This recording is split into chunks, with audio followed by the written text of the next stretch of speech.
I'm enjoying my time with HTMX.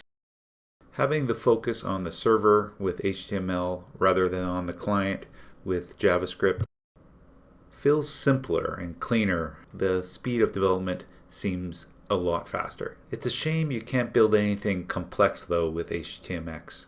You can't build really rich user experiences with drag and drop, with component editing, like something like a Notion data table. Or can you?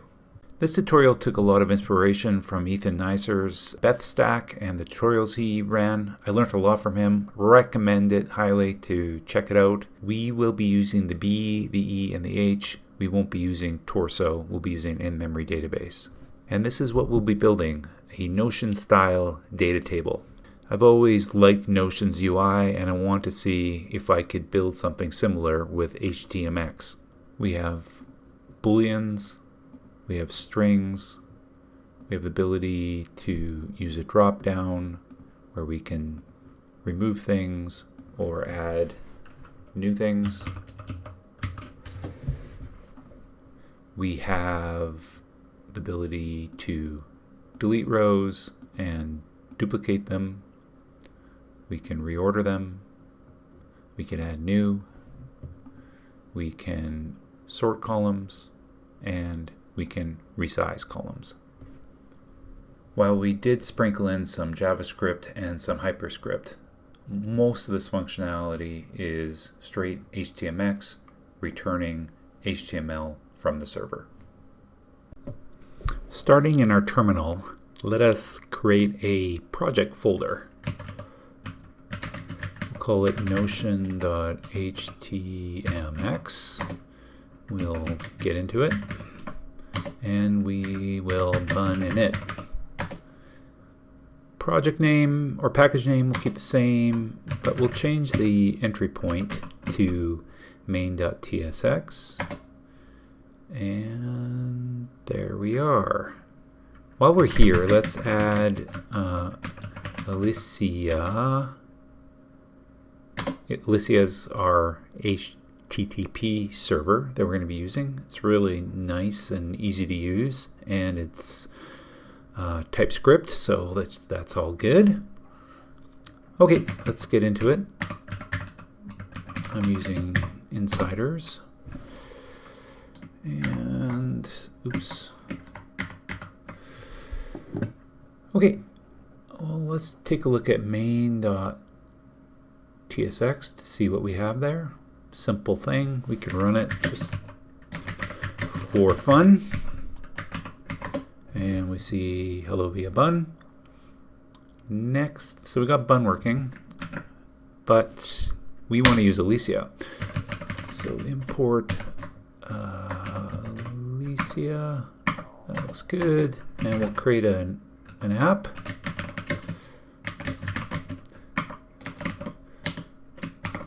And we will create a route.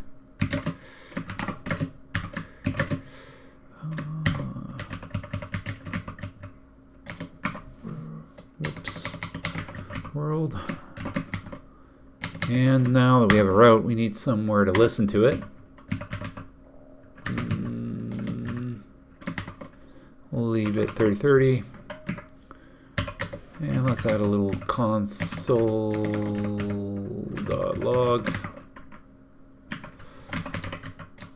Let's add a little flare. Boom. That's good. Listening on. And also keep the port. Semicolon, save, rerun, listing on 3030. Let's open up the browser. Localhost this, and there we are. And if I refresh, you can see that we're getting back what we have there. This is cool, but what we really want to do, don't we, is something like this.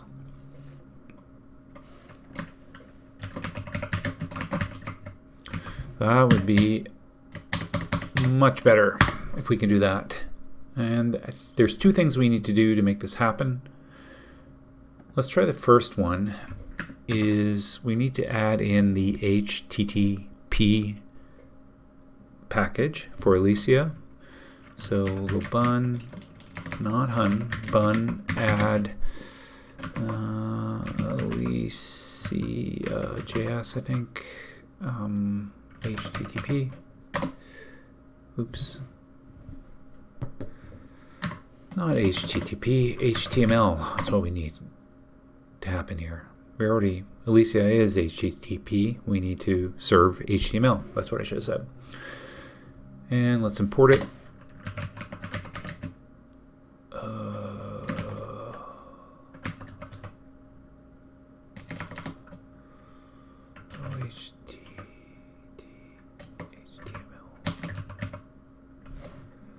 There we go. And let's add it to the route, or to use it.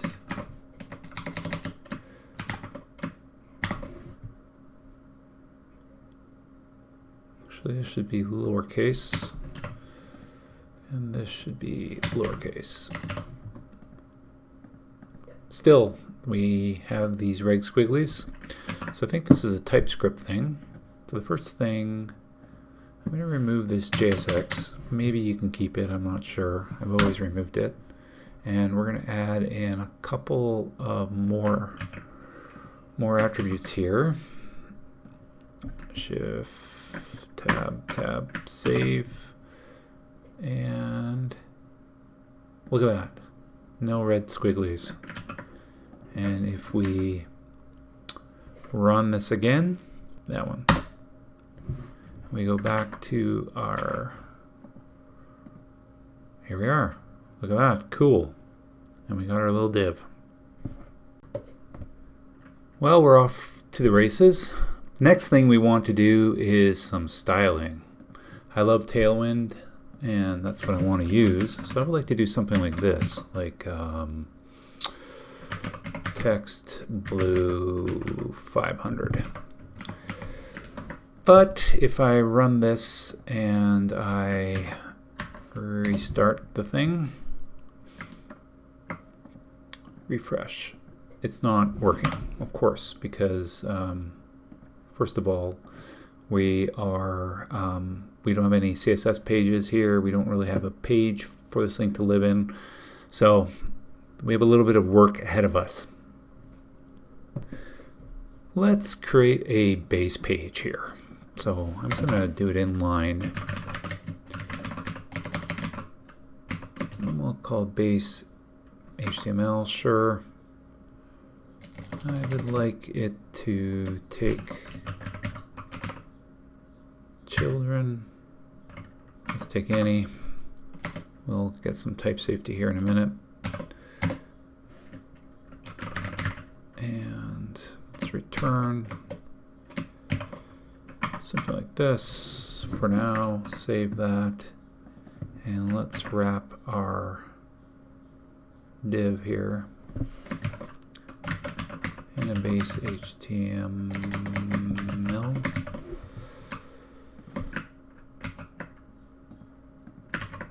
And let's stop this, rerun it,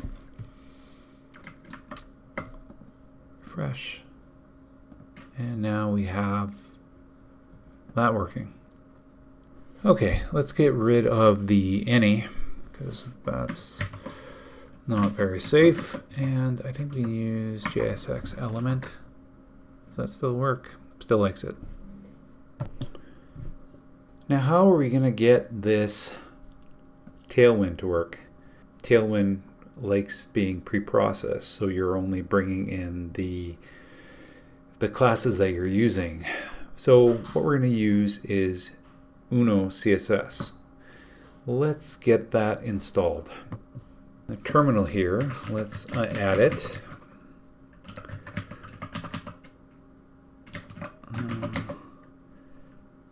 And let's also add the icons.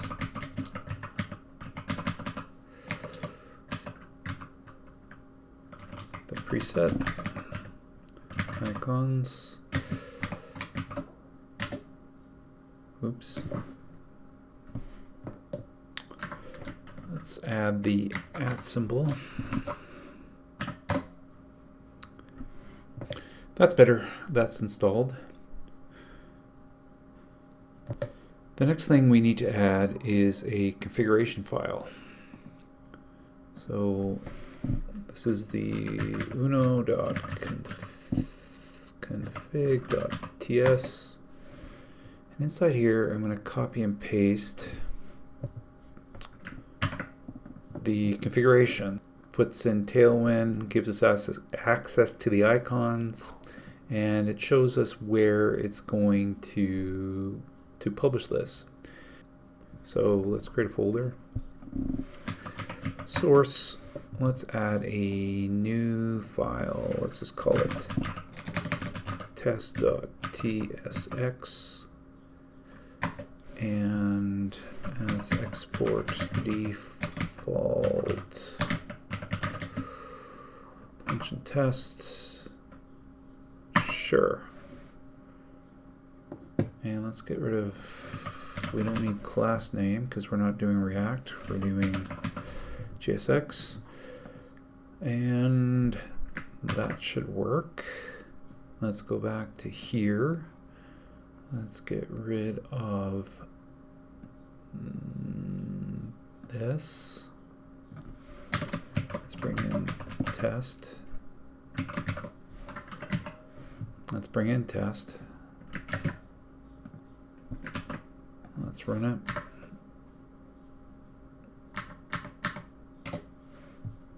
Let's open up the browser. We don't have the reset for the Tailwind, so we're getting default styling here. So let's first add that. Let's add a couple of lines of links to our HTML. Let's put them in the body. And I'll paste them in here. So one of them is to where the Uno is going to put its CSS when we run it. And the next is the reset for Tailwind. Now, if I save this, and I go like that, and I go back to here, now we're at least getting the default styles, but you'll notice that the UnoCSS file didn't happen, and there's a couple things going on here. First of all, we haven't run Uno yet, so let's do that. Bunx bun UnoCSS, I think. There you go. And you'll notice that it added this public folder, it added a dist, and our CSS. And you can see some of the things that it used that were in our test here. So that's great. But even if we went and run this again, what am I doing? Okay, it's still not going to work. Even though we created that folder and it's pointing to the right thing, the Elisia is not set up to handle static routes, so we need to get that going. So back to the main. First of all, let us import a package, and it is, or add it.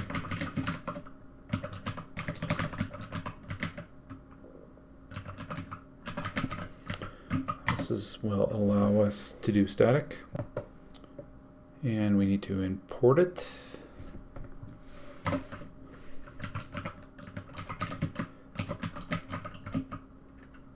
That's it, and it's not enough to import it, we also have to use it, and that should do it. Let's run this again. There we are. Look at that. It's running. We got our Tailwind working. Now, I don't know about you, but it's getting annoying having to come down here and run our app all the time. So let's create a script.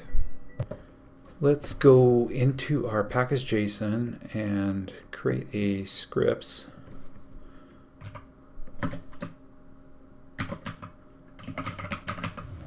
And let's call it dev, and let's do bun run hot main.tsx. Okay, now this will work partially here. There, we got that going. And if we make a change to our main here, so let's even go to inside of this and change it to 1, 2, 3, you'll notice that this reran. Change it back and save it, ran again. But if I put in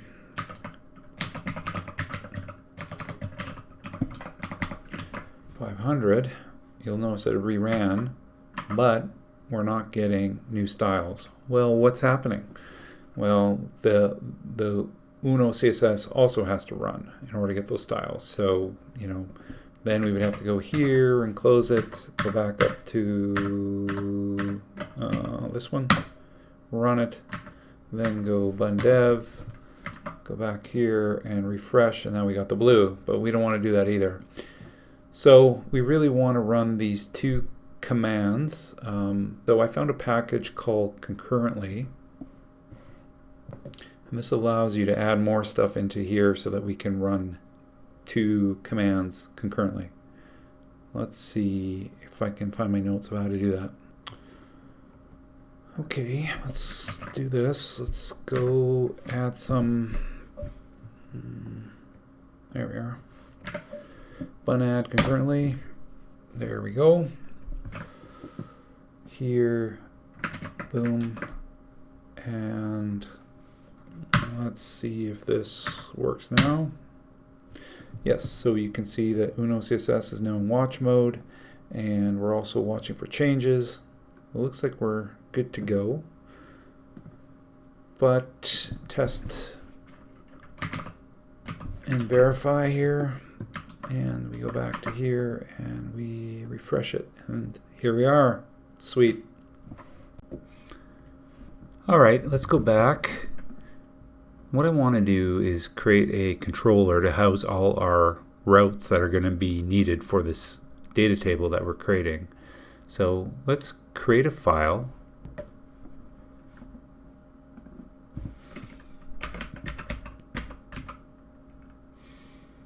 Oops, let's call it controllers/table controller.tsx. Perfect. Let's export a const table controller. Let's give a prefix of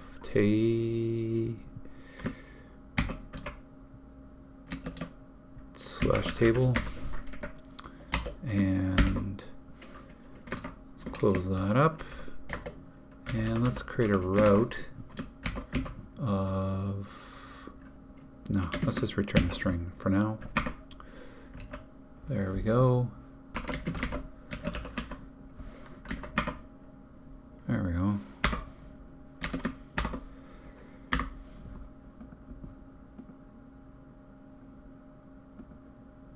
And I'm missing a curly. There. Let's go back to main and wire it up.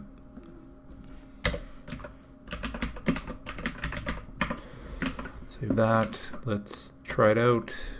Refresh. Well, went here, and then we also have, so the main route still works, but now if we push /table, we also get this. Perfect. The next thing we need to think about is our types and how we're going to represent this data table inside of our code.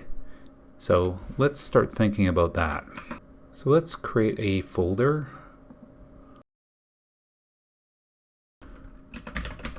schema and a new file. We'll call this data table. And let's export a type of data table. And it's going to have an ID. We'll give it a string. It's going to have some columns. And those columns are going to be of type column. And their array. And we're also going to have rows. And we'll do that. And let's create a type column. But instead of instead of name, we'll call it title. And type, we'll have a kind of distinct things here. So we'll have a string, let's say. We'll also have the column type could be a select. It could be a date. And it could be a number. Let's add one more. Let's add a boolean. Sure. After that, we have the width of the column for resizing and so on. We'll also include the table ID. I think it would be useful later. The next thing we'll need to add is a row. And instead of values, I don't know if I need table ID for this. Instead of values, we'll have cell data. And this will be a thing of cell data. And then we'll export type cell data. And this will have a column ID and the value. And let's make this a string for now.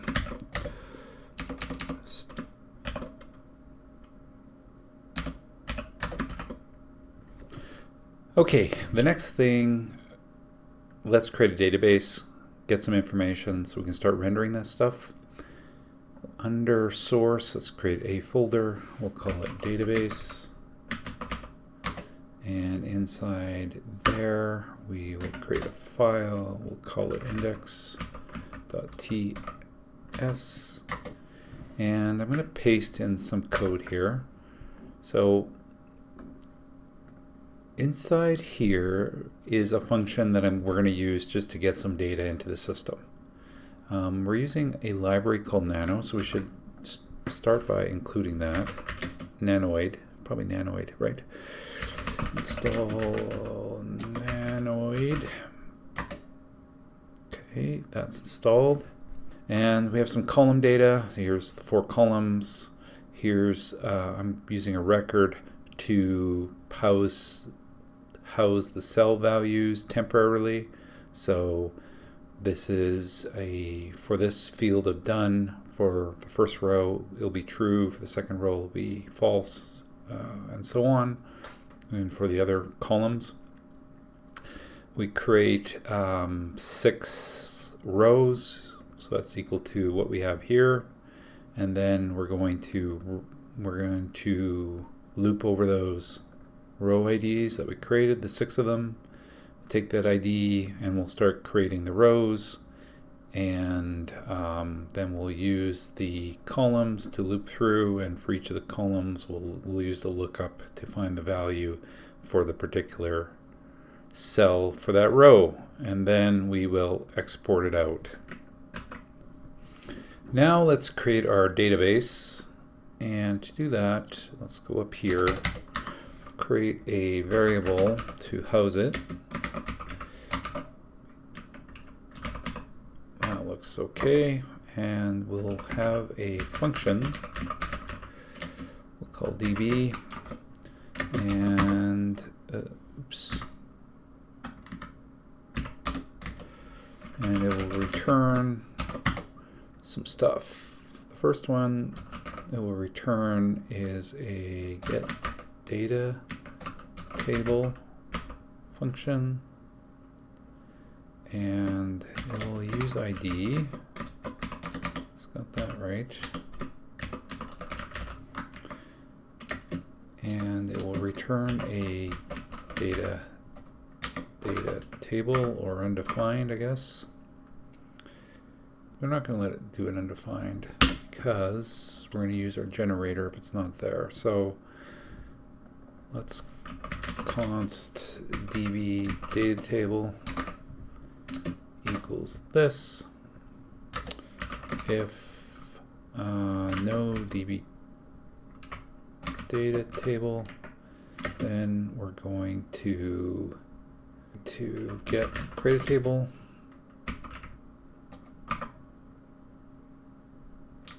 I guess where we have it there. Let's make this a let. Instead, let's go here and we'll generate, and then we'll add it to the tables. We'll push it in, and then we'll return db data table. Great. Okay, now let's use the database here. Let's create a context and index.ts, and inside here we will export const ctx equals new Elisia. We'll give this a name of, let's see, app / ctx. I'm not sure why you need the name, but that's what we'll do. And we will decorate. And this decorate will take a db and it will return a db. There. Now with that we have a context, and what this will do is this will inject the db into all our routes so that we can get to it if we need it. But first of all we have to add that context to our main. So let's do that. Go into here. Let's just add it. Yeah, here's good, I think. Use ctx. And let's import that. Great. Now, down in here, we can get our DB. And let's change this. Oh, well, let's wrap this into a curly. And actually, do that, and let's through our database let us, for now we'll just hard code a table ID, but we'll use that to get it, and we'll call it table 1, let's say. And now what we want to do, I guess we already have it here. Instead of this, we want to have a data table component which takes a data table, and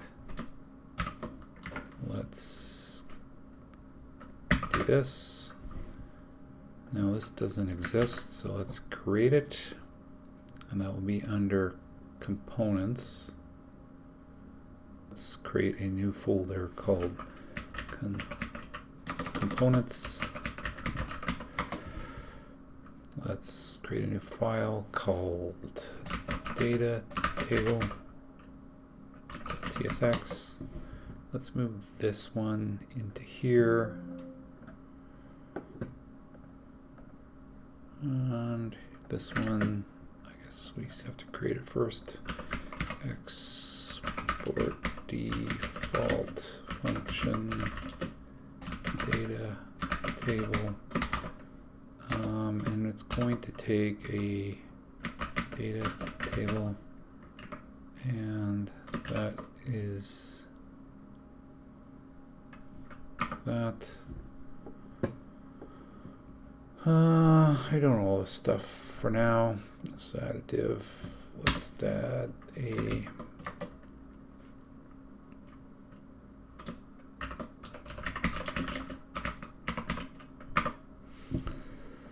okay, and let's get a reference to that.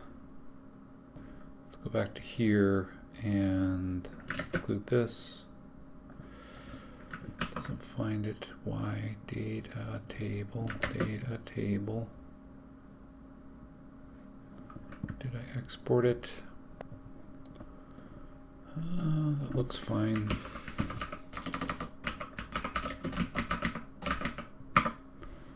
Okay, good. Save that. Let's test her out.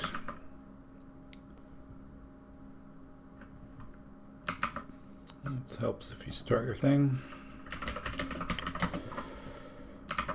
Let's see. Wow, look at that. 6 rows. Making progress.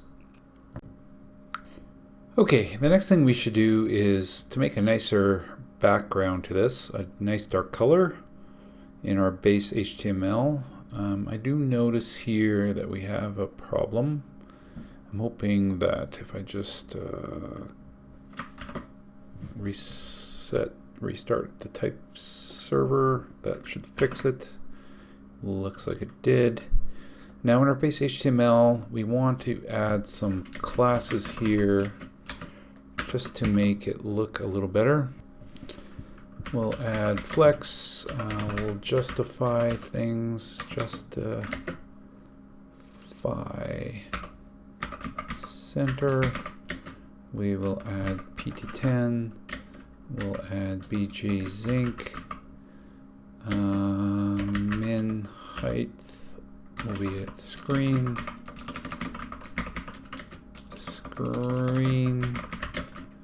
and text will be small. I still have it here, which was a mistake. And this should be pointing here. This should be here. And there we go. But I wanted it darker than this. Let us go back to the base. And what did I do here? Background sync. Let's make it 900. There, that's better. Let's start building out our table. Get things going there. Let's set this as a class equals min width half screen. And let's delete this for now. And we're going to need a table header. So we'll create that component. And it's going to need columns, right? Now let's build that.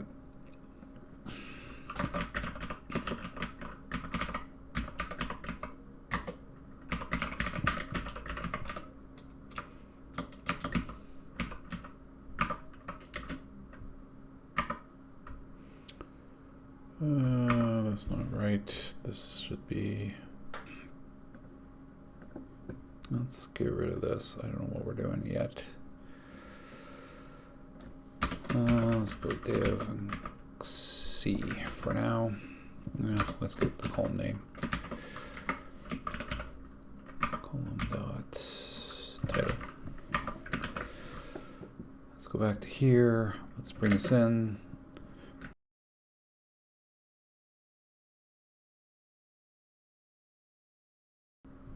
Let's make this an array,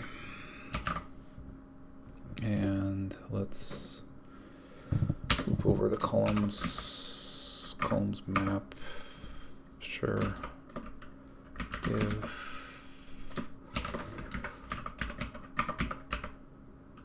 column.title. And what am I missing now? This. Let's wrap this in a div.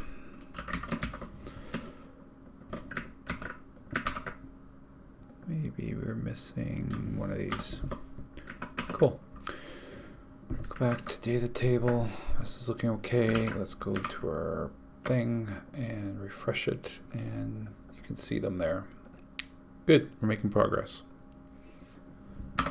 On our header here, that looks good.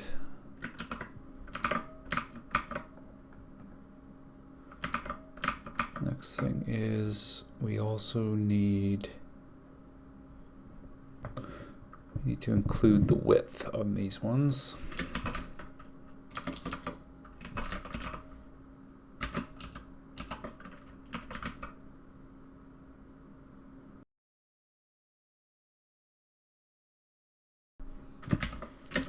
This will equal a string, and we'll bring in the column.width. We'll add some pixels. Let's try that. I don't know why these are like this. Give me a second to figure this out. It turns out I'm just zoomed in a bit too much here, so this is what it looks like at 100%, but let's zoom in a little bit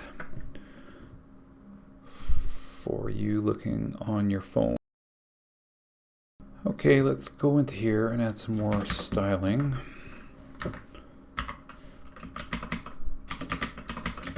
Class equals, I think we want a border, our stone 700, and border right.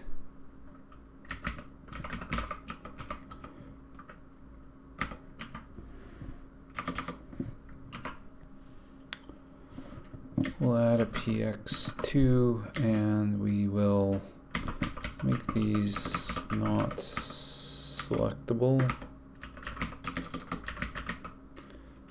We'll make the height full. I'll put text small here. I shouldn't need that, but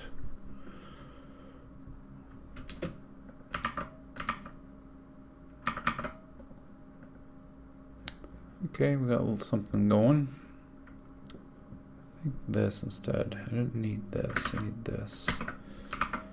Let's go here, refresh. That looks that. And inside here, let's line items center.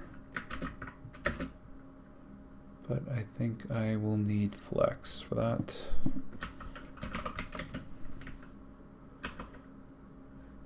And let's see if that helps. There. Another border to the right here. And let's see, that gets that. So that thing.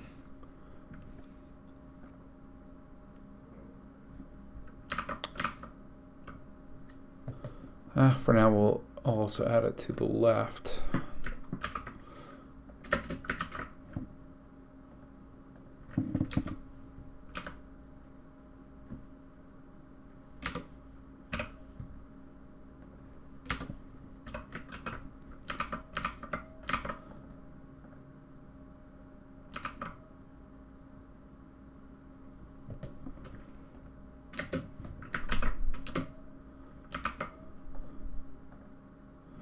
Okay, good enough.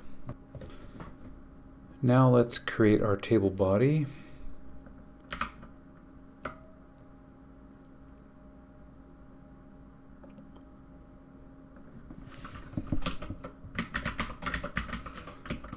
Create the file.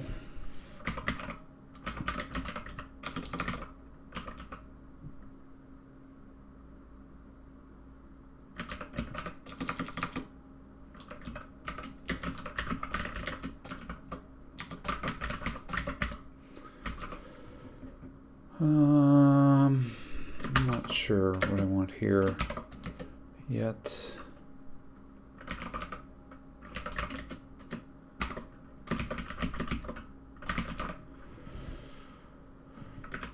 Let's go back to the data table. Let's include the table body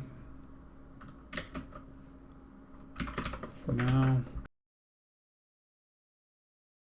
Let's refresh this and we can see that's there. Going back to our table body, let's add some properties that we need. We're going to need rows, columns, also need a table ID.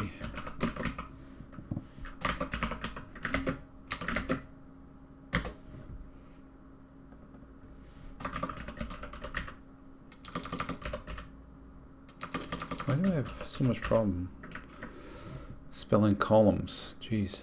Okay. That looks okay. Let's go back to here.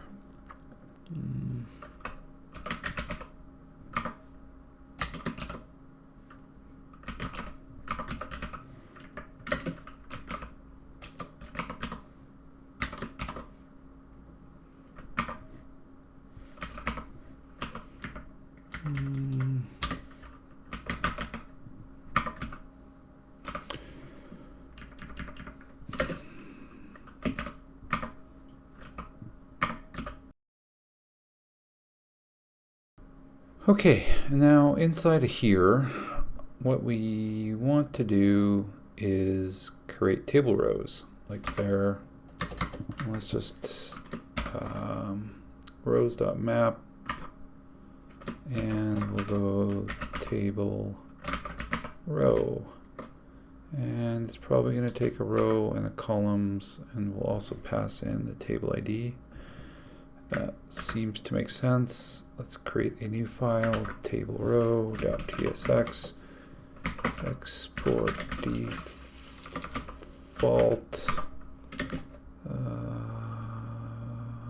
Sure.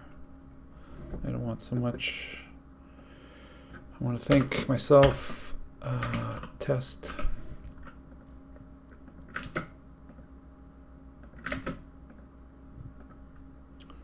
And let us do this. Do this. It should be okay. This needs to get there. Save that. Open it up. And nada. Did I add it? Table body has an error.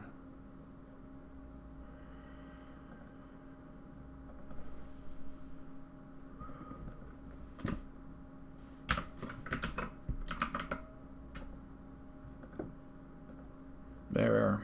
Okay.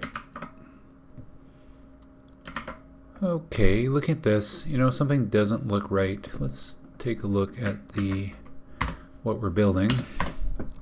Yeah, there's no borders here. Sorry about that. Let's get rid of those. And that was in table header. I don't think we need border right or border left. Crush that. Perfect.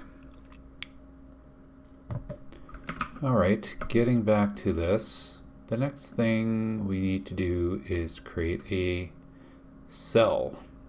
And I know I'm going to need a bunch of cells. So let's create a folder called cells. And we'll create a new file called cell for now. And export default function cell, I don't know.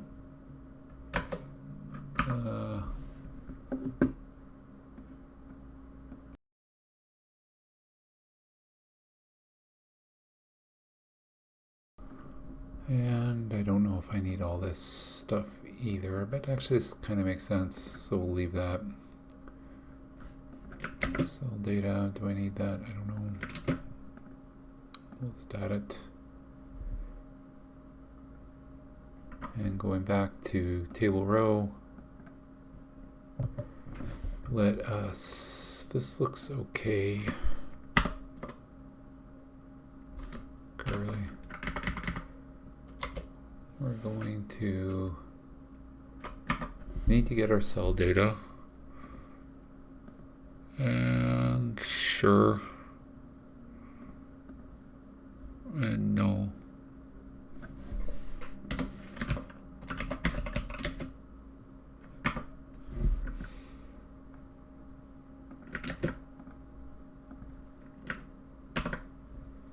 Let's see what this is doing for us. And we got something happening. Well, make it flex, give it a height,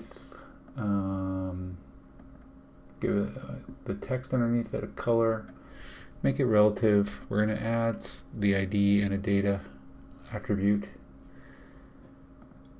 So we're getting a little bit nicer. Things are starting to come. And let's look at the cell. And let's paste in this styling. Nothing really out of the ordinary here. Some borders, cursor, select so that text can't be selected, and a border top. We should put these together. All right, let's see where we're at. Ooh, look at that. That's starting to look like something. And also we're missing a column here on our the way that Notion does it. They have this kind of column that extends to keep it the width kind of the same on this stuff. I guess when you resize something, it stays and so on. So let's add that to ours. And the way that we're going to do that is by going to the table row, and we will add a div after this. So a div that's full, we'll give it a border and a flex one, so it extends all the way, and give it a min, and that should do it. Look at that. Beauty. Well, let's kick it up a notch here by doing some with these, right? We want something that's as pretty as this. So, and create a new cell called boolean cell. And this will export default function boolean cell. I don't know about all this stuff. Does need a column and cell data, so I like that.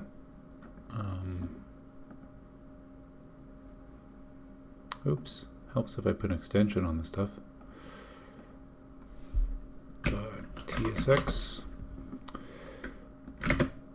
and let's do that. I don't know about all this stuff. It's probably brilliant, but I didn't build it. We do need the width thing, so thank you for that. For the class, we're going to use this one. And now we need a input box, and I'm just going to copy that in.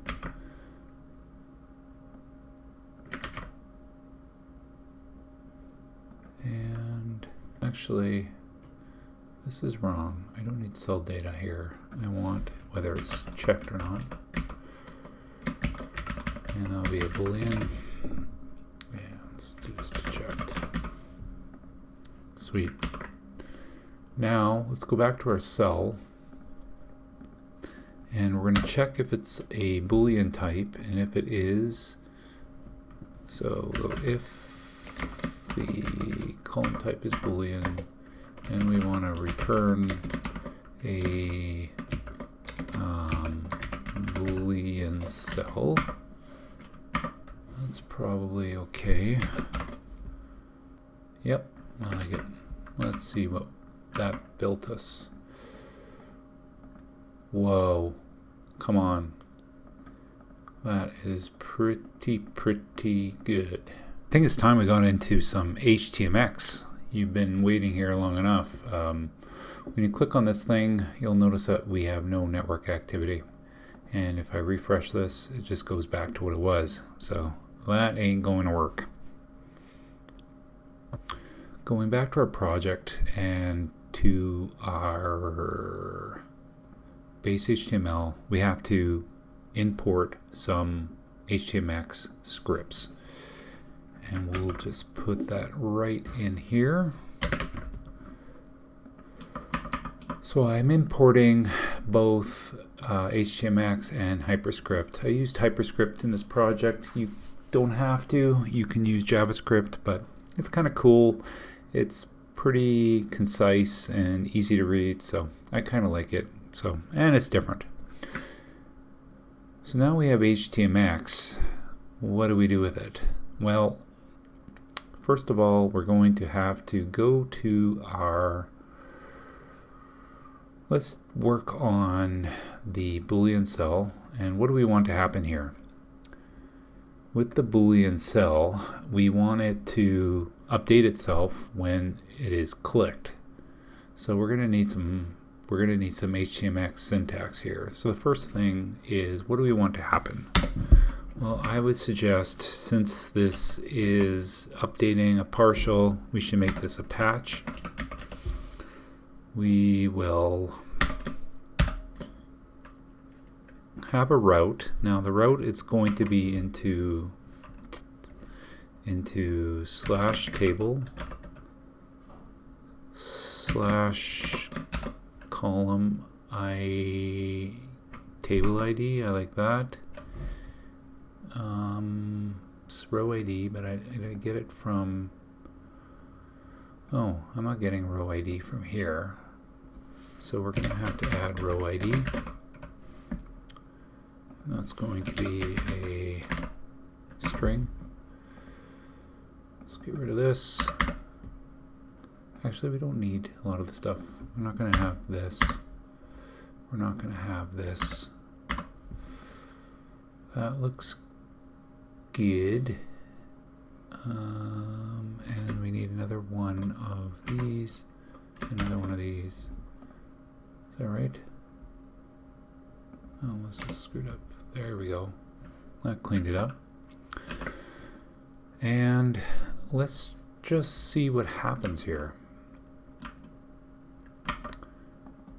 I would expect an error, but if I go in this and I click this, look at this. Whoa. We got a patch and we got nothing sent with it as a payload. So that's what we're going to have to work on next. For the payload, we're going to use hx vals, and we will go like this, go JS, and the value will, in quotes, value is not checked.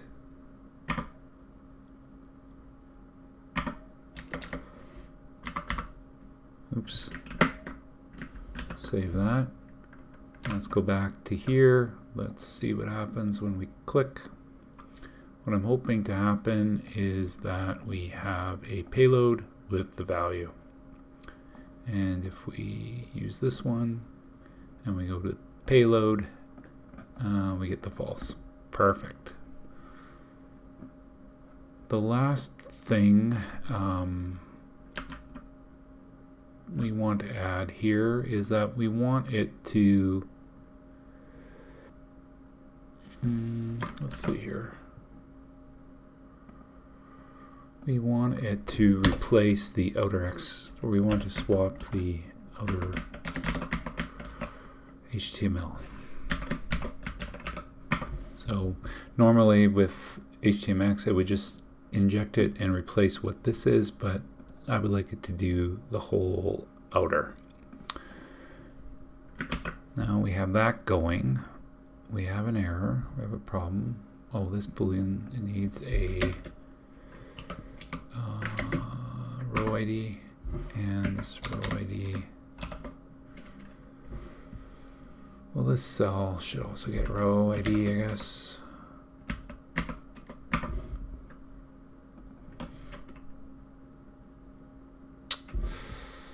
Actually, we don't need that because we have row ID in the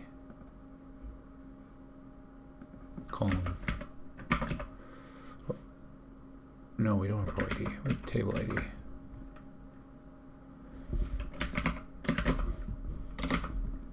We'll figure it out. Row ID.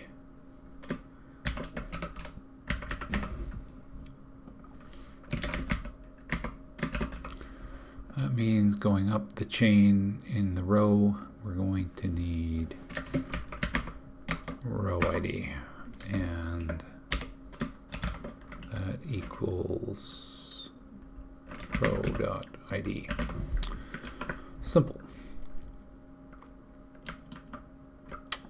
Everything's working here. No errors. Now we need to set up our HTMX endpoint, and that will be in our table here. And what are we going to need? We're going to need a patch, and that looks good. And we'll fill that in a minute here. What were you going to give me? I like that. But we also need params. Yeah. So these are coming in as params. So these map to what's inside here. And this is getting passed in by the body. This should be a that. I think this is wrong how this works.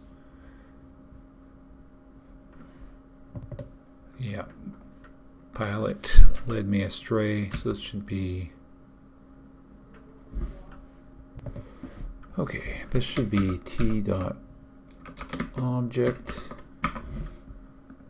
and with a bracket and bracket likes that, I think.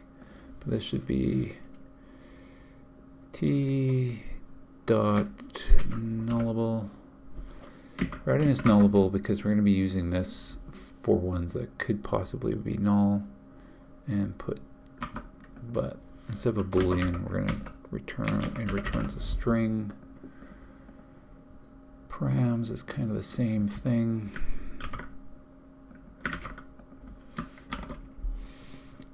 And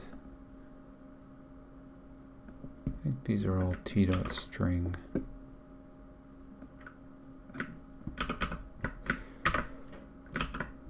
Okay, I like that. Now, the next thing we have to do is, well, let's just console some stuff out. Let's do a reality check here. Params and body. Let's return some HTML. Div. Which one? Sure. Let's go to that. Let's go that. Let's go back. Let's refresh. Let's click. Jeez, beautiful. And if we look at the terminal, you can see that we got our columns, row, and table ID, and we got the value of true. Okay, so now the next thing is to update our database so that we can set the column. Okay, so back in our DB, you may remember that we have one function to get our data table. We need another function to set it. I'm just going to copy and paste, save some time. So this thing, we get in some IDs, we check the IDs to make sure that the table, row, and cell exist, and then we set it.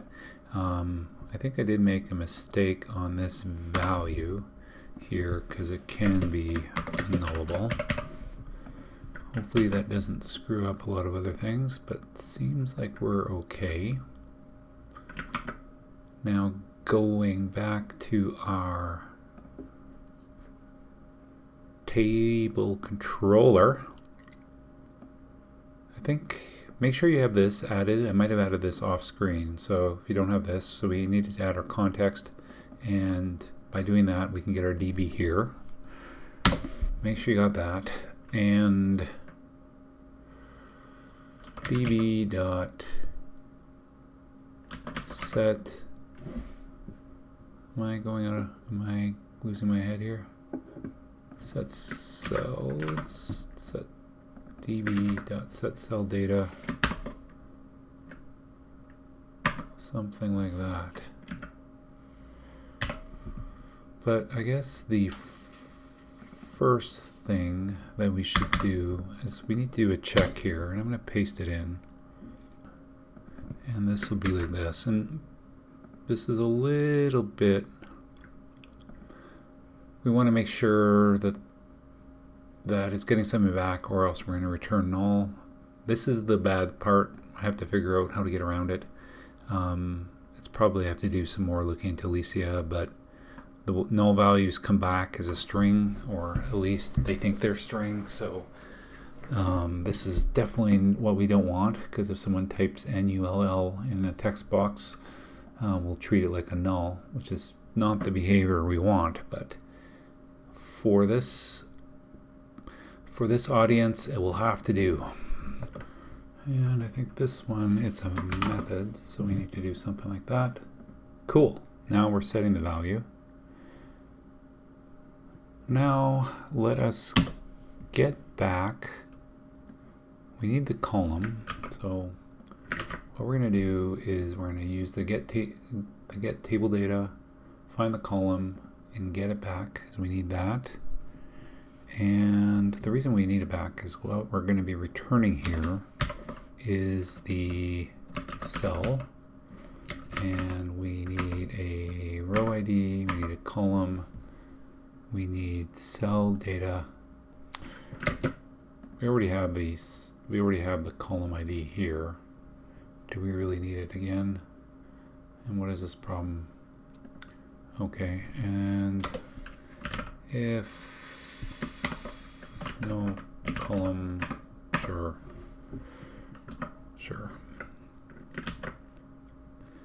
Okay, let's go to our page. Let's refresh. Boom. Refresh. Oh my goodness. We finished buying eggs, finally. But we didn't finish buying bread. And we refresh, and we didn't buy any bread. Excellent.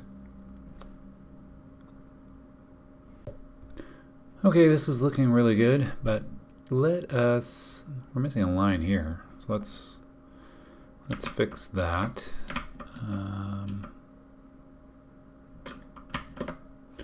By going to here and adding a, it's a border right. Okay, let's do that.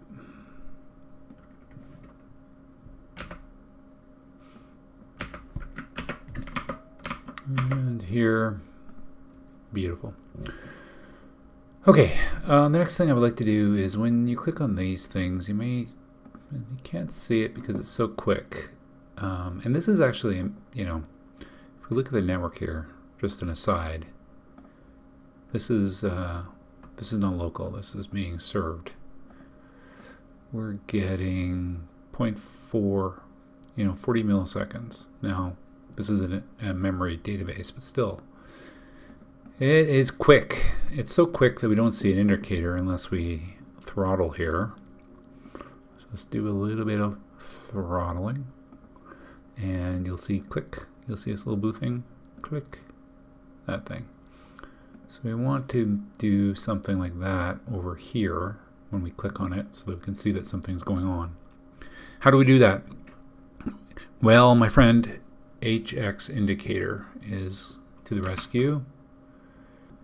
And what we want to do here is, well, the first thing we have to do is we want some icons. And we didn't, although we imported the library, we haven't imported any icon sets. So I'm going to use this one here. And where did I get this, you may be wondering?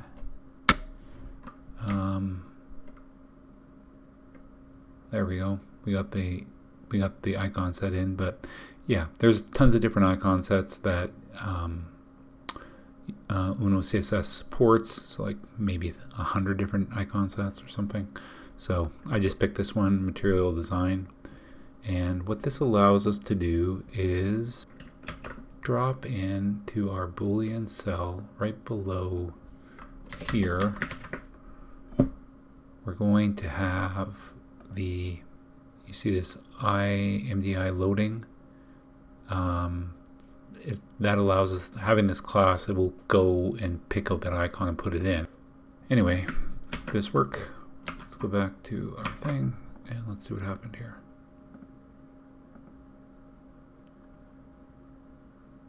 Oops. Oh, because I didn't restart it.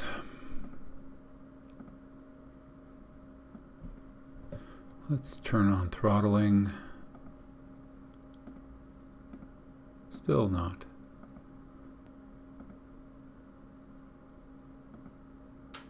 Oh, look it.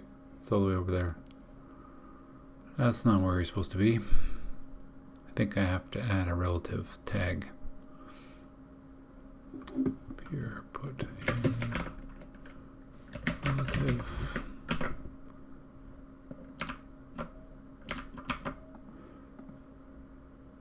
And fresh. There it is. Nice. All right. Well, we got that indicator working. So if you have a slower network and you click on the button, it tells the user that something is happening. I hinted at previously that we're going to need to create a template here. We're going to create a bunch of different other cells, and there's a lot of functionality that we built into the cell boolean that we would like in other things, such as the indicator and so on. So let's go back to our project and let's copy this. Let's paste this. Let's F2 this. Let's call it cell template. And that looks okay. So the first thing we're going to do is get rid of this input here. And what we want to happen is that people can pass in children. And this will be a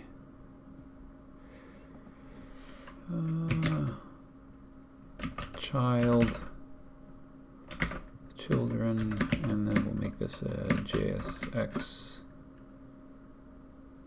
dot element. That looks good, and we'll add it over here. Beautiful. The other thing that I think that's about it. Let's convert the boolean cell so that it now uses the cell template. So we're going to get rid of all, actually, let's go cell template,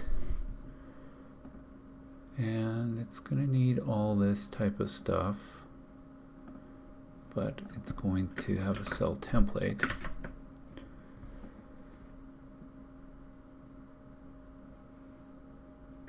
The other thing we need to do on the cell template is do this a little different, like this, and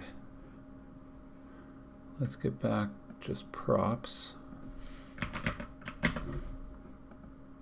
and let's add no padding as a boolean, because I know some of these require no padding.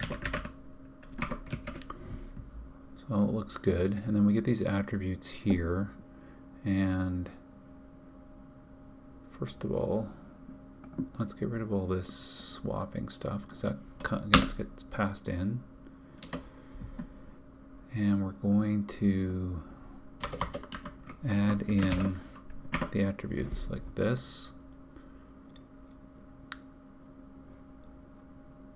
The other thing I want to do here is add in a data attribute, go like this, and we'll also add in ID.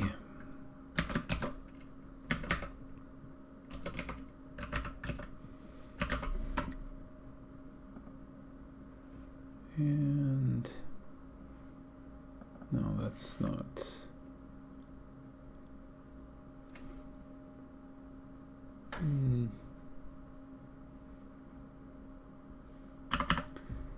ID should be passed in.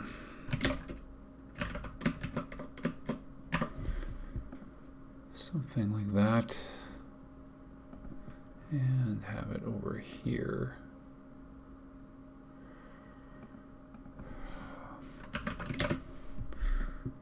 Okay, that looks good. I also want a little bit of a tab index on this stuff while we're here. Got the tab index, we got the ID, we got the column ID, we have some stuff here, but I'm going to actually change this to, let's curly it, let's get rid of this, and what I want to do is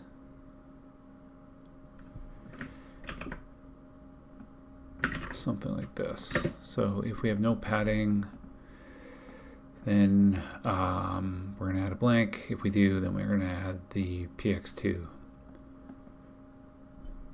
Save that. Going back to this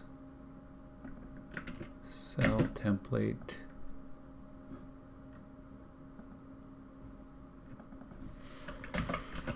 That would help if I do that. And do this. Element doesn't take that. I think we can go back to here and make this a string array. Going back to here. Does that fix it?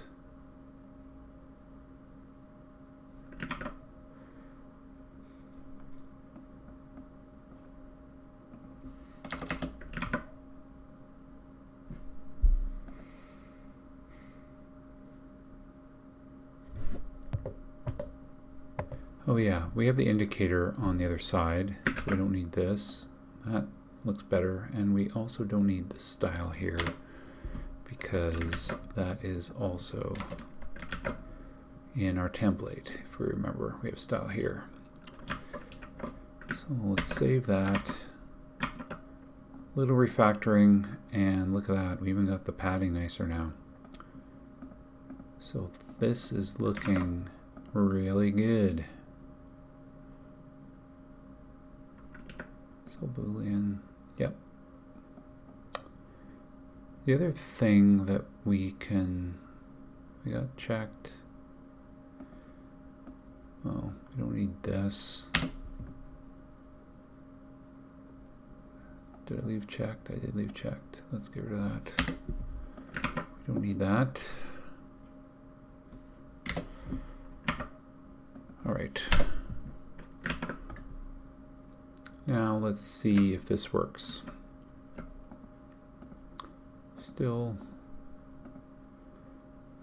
And still.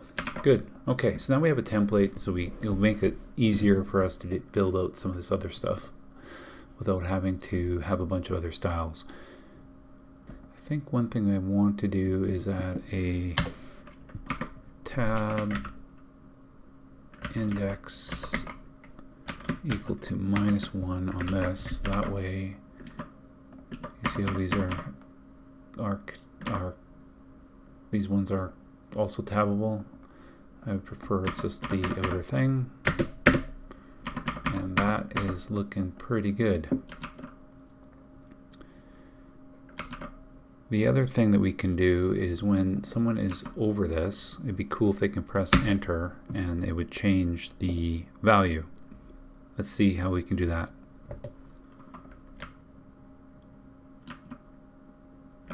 Going back into our boolean cell, we can use the hx trigger. Now normally by default it's click, at least on divs, but we can have key up.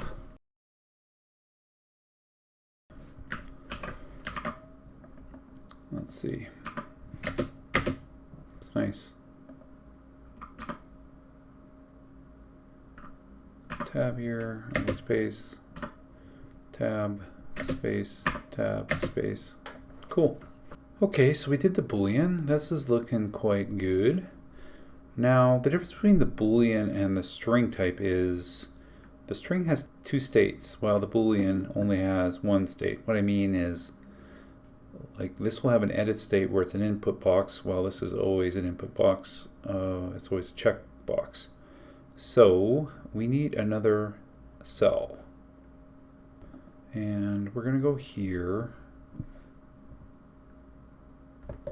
and we're going to call it cell string editor .tsx.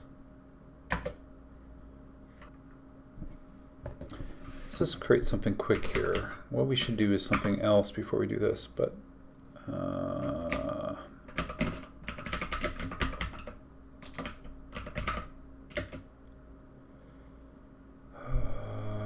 don't know. Probably need some of this stuff. And let's just return brackets cell template. That looks like a lot of stuff.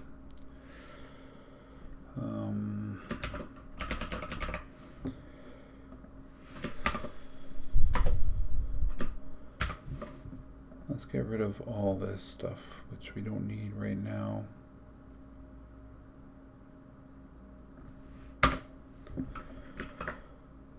Okay, so we have our editor, but how do we make our editor come about? What we really want to happen is when we click on this, we want it to switch over to the editor. So in order to do that, we're going to have to change our cell. So let's go to the cell, and let's make some changes here. Let's get rid of this and make it use the cell template. That'll be cell value. Cell data.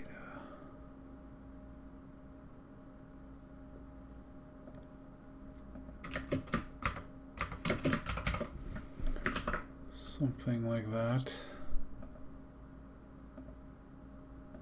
This is this, this is this, this is extra.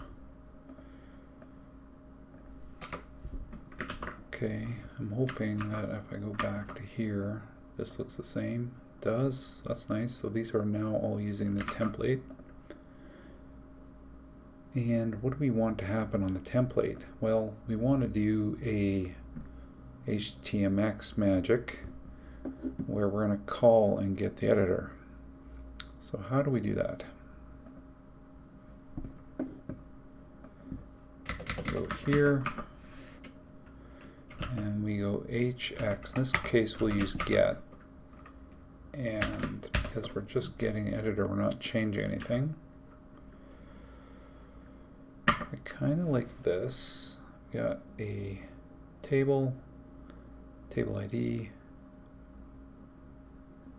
we got the row ID, we got the column that it's part of. Now the other thing I want to add on this is just edit, so we know that it's an edit as opposed to something else. And we also want to swap out outer HTMX.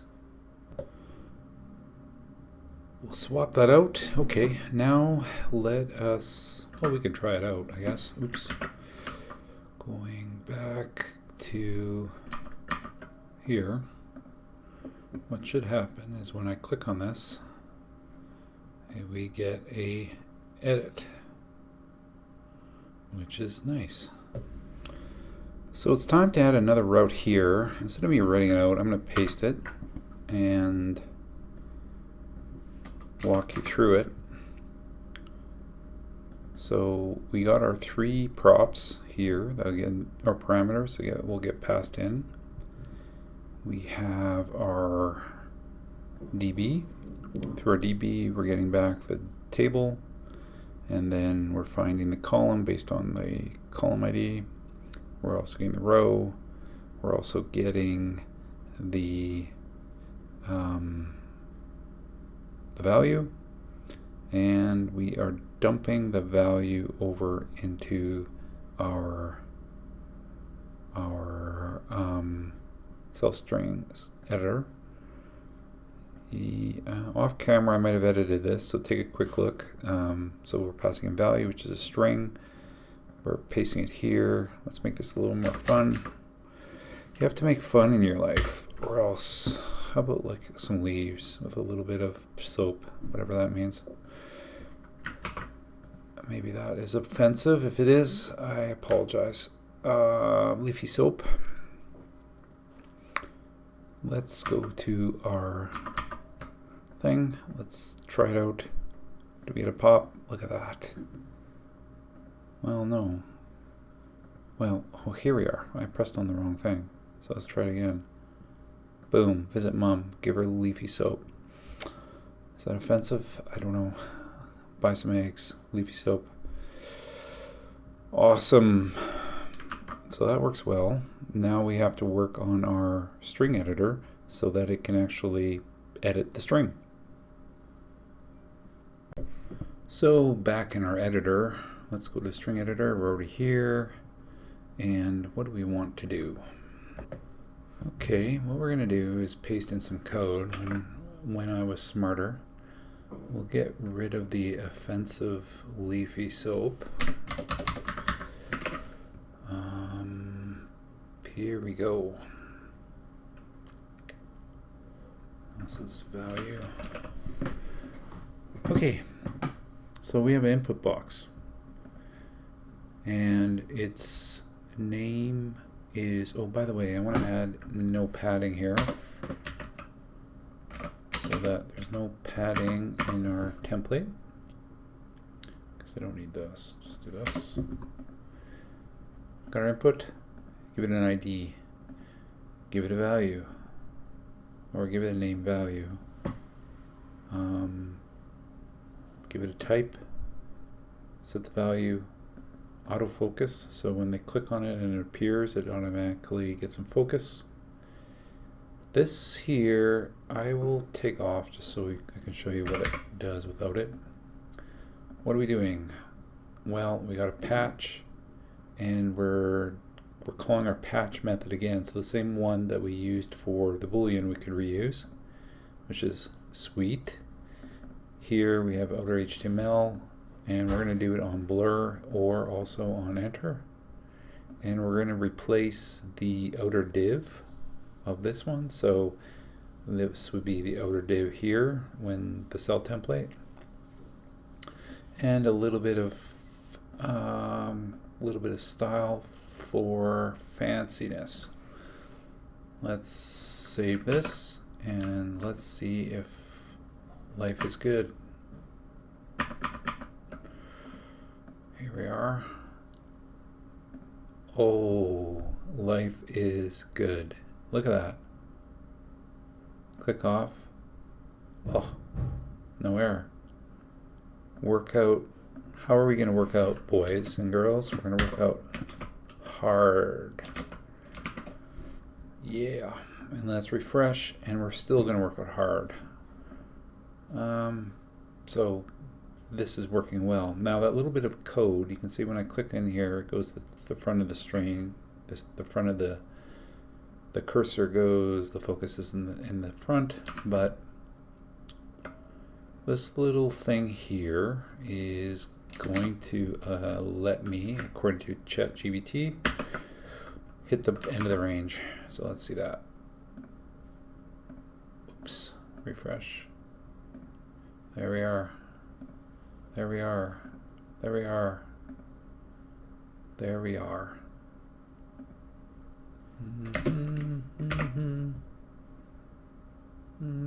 Funny. And click enter, and look at that. It works so well. Wow, we're making quick progress now. The next part is this one, and this one is a little bit, let's refresh this. This one is a little bit tricky. Let's take off throttle here. No throttle. This one's a little bit tricky. Why is it tricky? Well, I'm not using, this is all JavaScript and me and my brain. No, I'm not using any libraries for this. So we can take you through how that works, but you know, we click off here and it goes away. You can click on different things, which is cool. You can remove the item, so it's gone away. You can add a new item. So grocery, family, health, gaming. There we go, and that works. And then that, you know, so gaming also shows up here now, so we can go here and change buying milk into buying milk extreme. Should be a cool game. Okay, so we're going to start building that. Are you excited? Let's go. Now, we're going to need a new file, and we'll call it cell select. Now, this one is going to be the read-only one, so kind of this mode here, not this mode. And so we know how to do this, right? We get templates, we get some values, and we do stuff to it. Can we just take a string editor and just copy it and bring it over here, bring it over here? What was this? We don't need this. We don't need this. A lot of usings we don't need, and similarly. Okay, we're nice and clean. We'll call this cell select. Now, what we want to do here is we want to have the value. This could also be null or null. And this row ID. Oh, I added that to row ID. Not to value.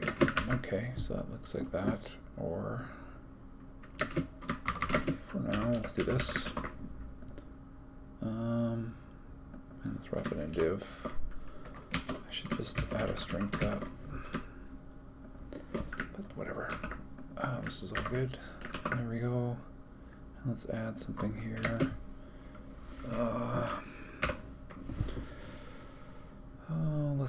Let's search for something that starts with the letter K. Oh, a kiss. Yes. Means we gotta go to cell. And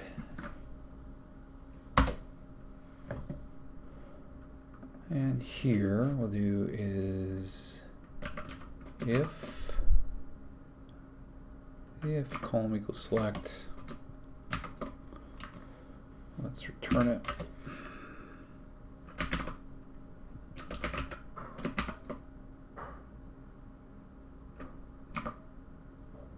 No. Come on, let's do it. Let's do it. Let's do it. Let's do it. Let's do it. Let's do it. Let's see if we keep it simple. Look at that, a little kissy. Let's make this look more like these chips over here. The first thing I want to do is go to the schema and define a type of colors that we can pass through a variety of things.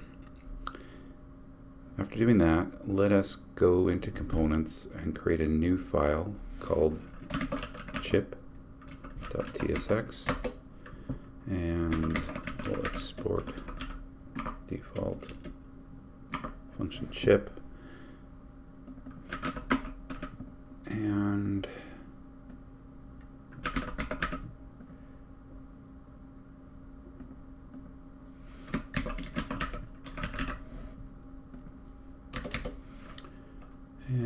we'll do that.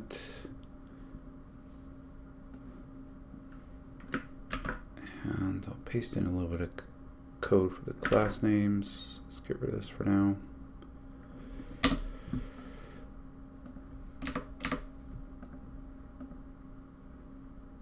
And it's going to take in a color, which we won't use right now, but let's see what we got here after we add it to the select. Get rid of this.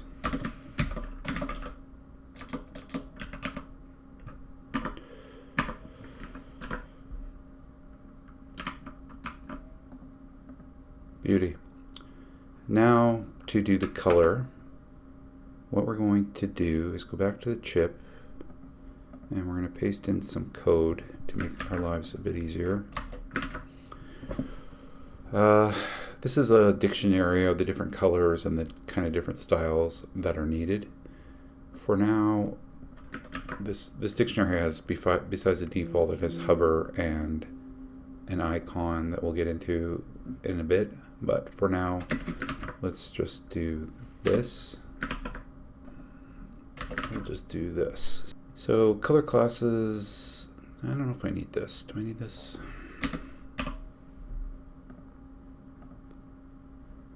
That should work. Now that I think about it, let's just go like this, get rid of this. Let's see if they come up blue. And they do.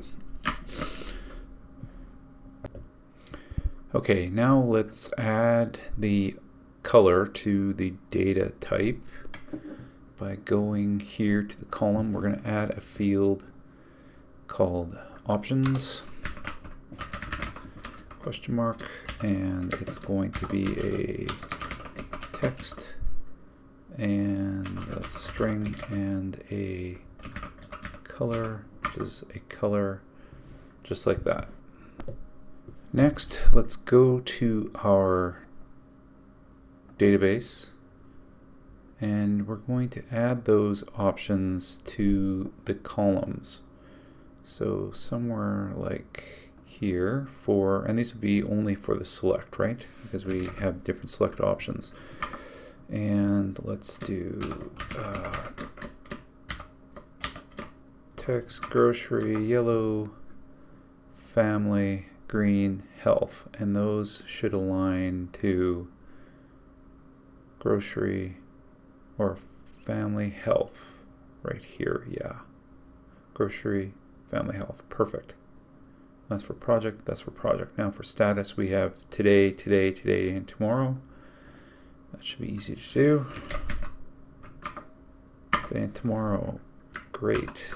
Copilot is helping us out. Now going back to our select, we have to now accept an option.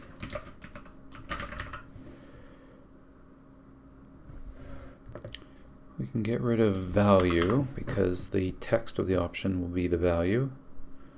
We'll get rid of this. We want to add a option. This will be of type text and color.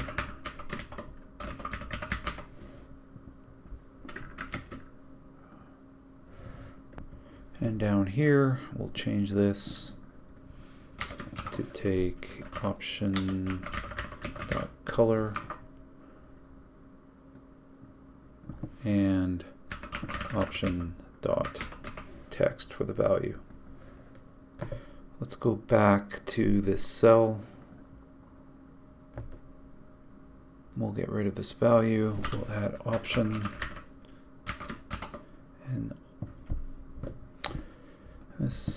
and this is column dot options dot find bracket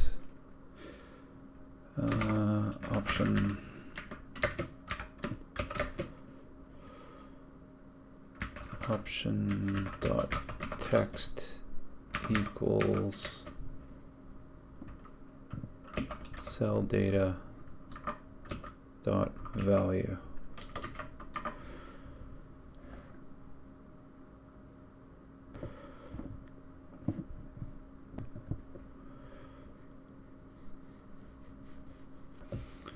Okay, this is looking good. The only problem is that this value here can be null, which is a problem. For now, we'll just put in a blank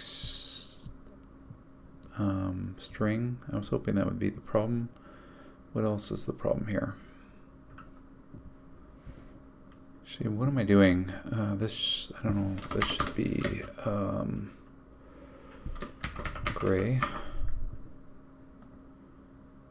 That works. Do I still need this? I think I do, but let's just confirm. Yes. Okay. Let's see if this does something. We have a couple problems here. Let's just see if we can fix these. Obviously, I'm missing a comma.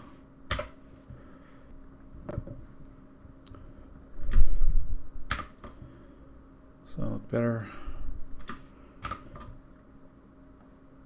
Yes, that looks better. Let's go back.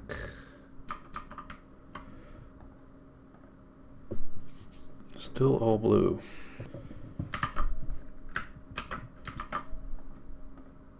Oh, just needed to save. Wow, that's looking great. Now the next thing that we need to do is when you click on this, that we can edit it.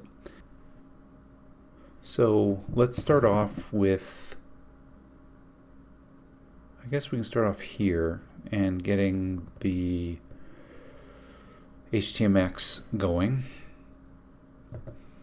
Similar to our other ones, we want to get an editor, and I think, yeah, that's got it. I got it. HX trigger click, and we'll also on key up 13 for enter. We have column, we have chip, I think that's it. So when I click on this, we should get a taking the text one. So, but it's good to see that if I press enter here, it is working. But we have to go change that control so that it renders a different control for when it is a select. Okay, so let's go over to our controller. Let's find the edit, and here is this. Now we only want this to happen if the column dot type is string, and let's copy this. And what do we want to happen when it's a select? And then we'll throw, sure, we'll call this cell select editor. Let's go over to here. Let's add a new file, cell select editor.tsx. Let's go back to here. Well, actually, let's go to here. I'm not sure what we want to do yet. Let's just copy this.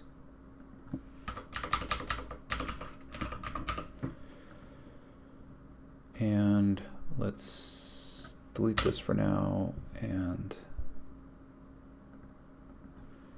put in a div that says editor. Going back to here, let's get an import, save that, and we have an editor. The first thing we're going to do, just to take a baby step here, is to change the chip and have the chip, what we want to happen, let's go back to here, is let's look after this chip where we have a little close thing where we can remove an item like that. So how are we going to do that? Let's go back to here, and we're going to take in a on click,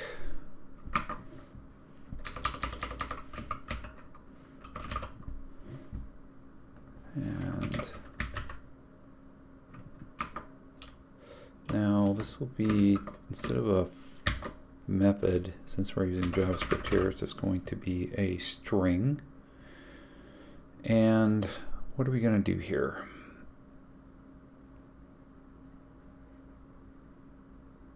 Well, we're going to render something a little different if it's on click than if it's not. So let's go up here and go if on click,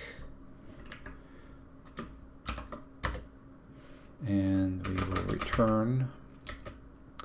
Now what I'm going to do is just paste in some code here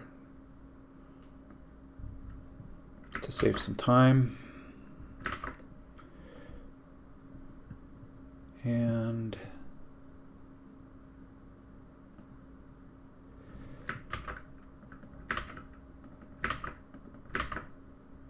okay, so what is this doing? So it's very similar to this one. So this here is the same as this, but instead of just having the text, which is here, we are adding in a button, and the button has the on click. I copied this from Tailwind UI components. Okay, let's see what, well, we haven't really used this yet, so let's go back to our string editor, our select editor. Let's bring in a chip, color equals, change of mind, let's take this out here. We're going to make a new component called selected chip, and this will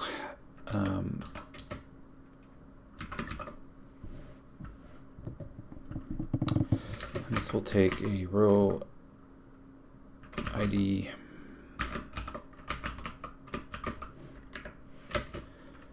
a color. Well, up here, let's get the selected option.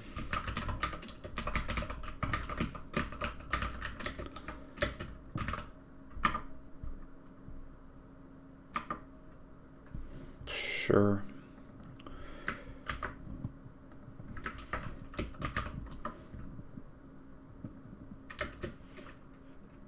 This should also have text equals selected option dot text. And we'll also pass in the column.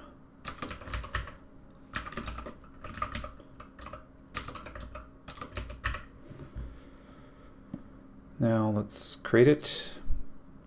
Where did I create the chip? Oh, here. New. Actually, I like chip selected better.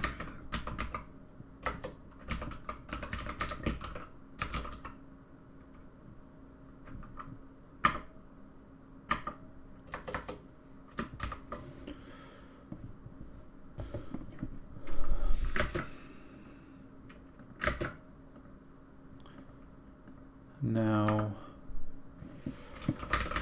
let's return. Let's have a div here for now, and let's add in the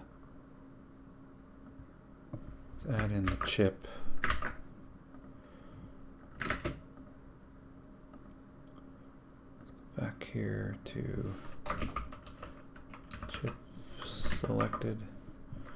That works. Now we have the chip selected editor. It's taking in some stuff. I wonder if something works here. Oh, look at that. There is our great. Well, let's add the functionality for that so that we can remove the chip. So we'll add on the chip selected. What do we want to do here? We want to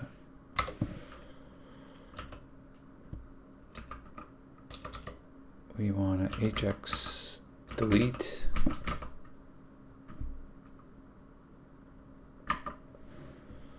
Table ID, this. We'll call this. So delete the chip. We'll add some hx. If we need that, hx. I think we're okay. Hx swap outer. Let's go add this route.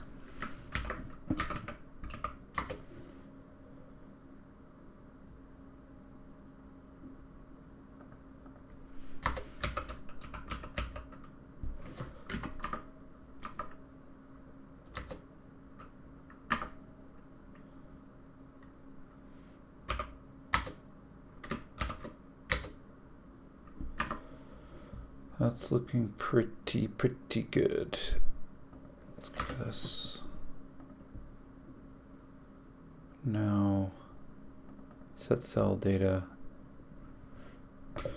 Now, what do we want to return? Really, what we want to return is an empty cell template for now. I think we're going to change things up quite a bit here in a minute, so it's no sense getting too precious. Cell template.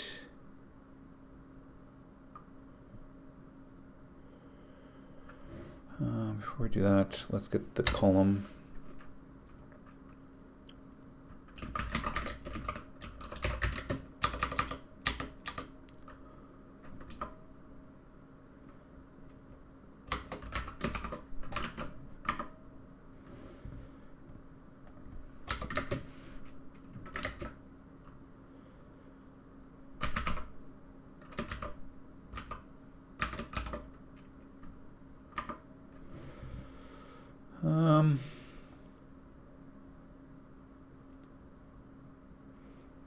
This is right probably, but for now we'll just leave this out.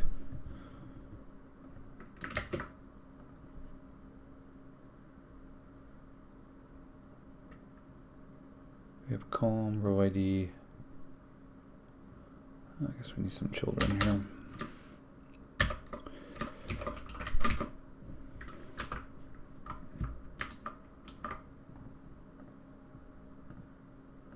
There we go.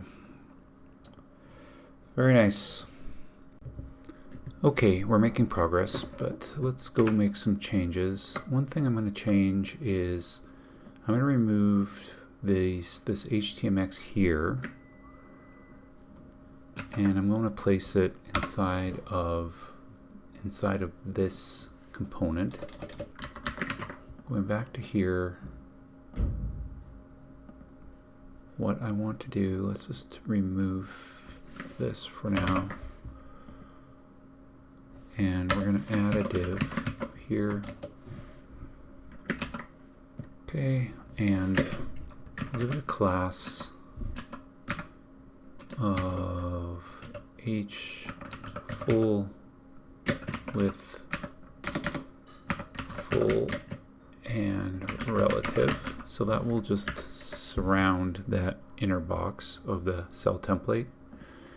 And this is where we want to put a modal. So that will be our next thing that we do.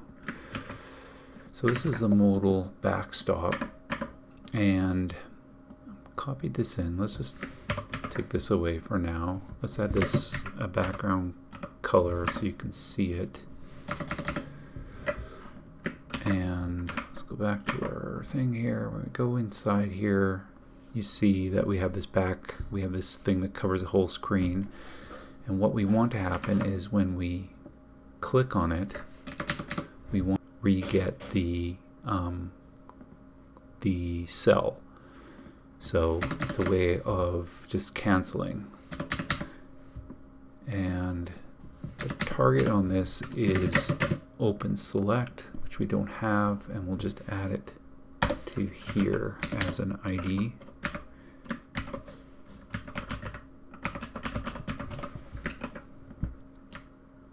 And let's just make this 10% so we can still see it.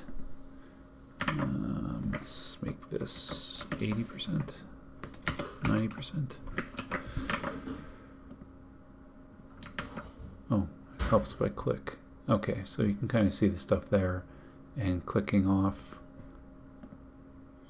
Okay, it went there, but it's not found. Did we not build this yet? Let's go take a look. Table, controller. So a get here, that's an edit. Oh, we don't have it yet. I thought we built it already. Like this. And I'm not too sure what we're going to do. Let's assume it's right. Let's just create the rest of the stuff.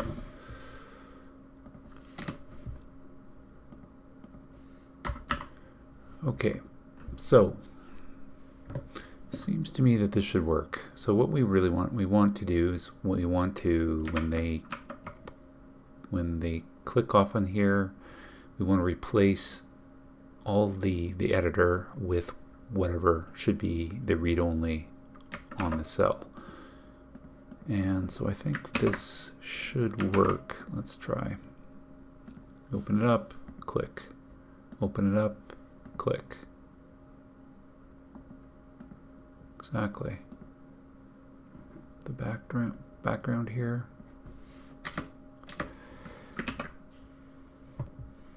And let's just add something here so we can see what we're doing.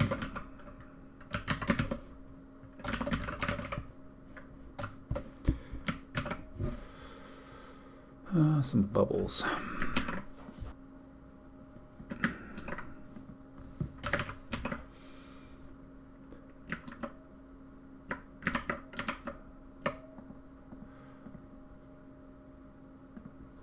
There's the bubbles, and when we click off, the bubbles go away. Bubbles, click off the bubbles. Now we don't want bubbles, we want something that looks like this, so let's work on that next. Alright, back on our page here, let's add an ID to this div. We will call it cell select editor, and let's add a class, and I'll paste in the class here.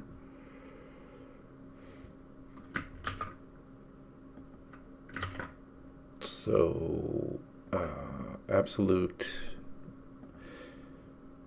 positioning and the width, how it's orientated, and some background information, and shadow and ring. And let's see what that looks like.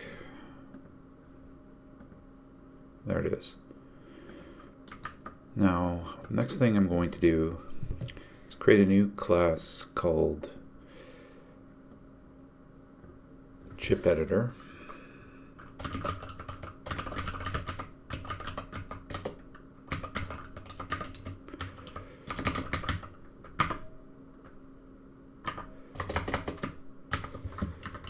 All right, and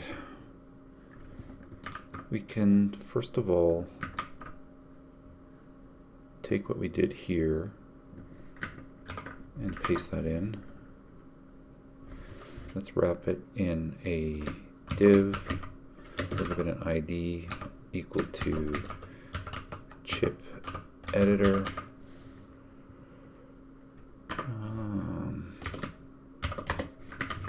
Let's change the class here, and that looks okay. Let's bring in this, and let's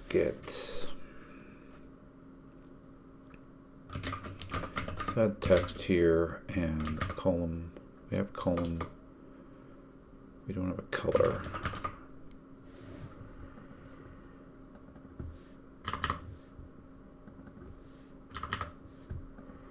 I don't hate that. Next up, color, column. Now let's add it inside of here.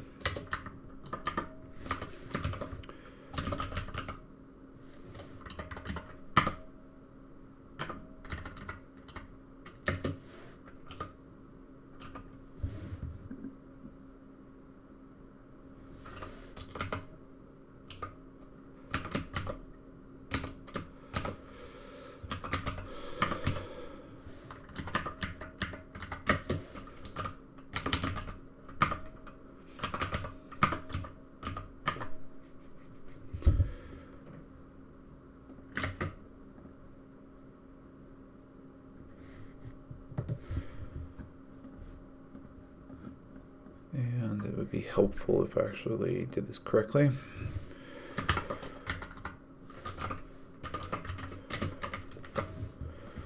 All right. What does that give us?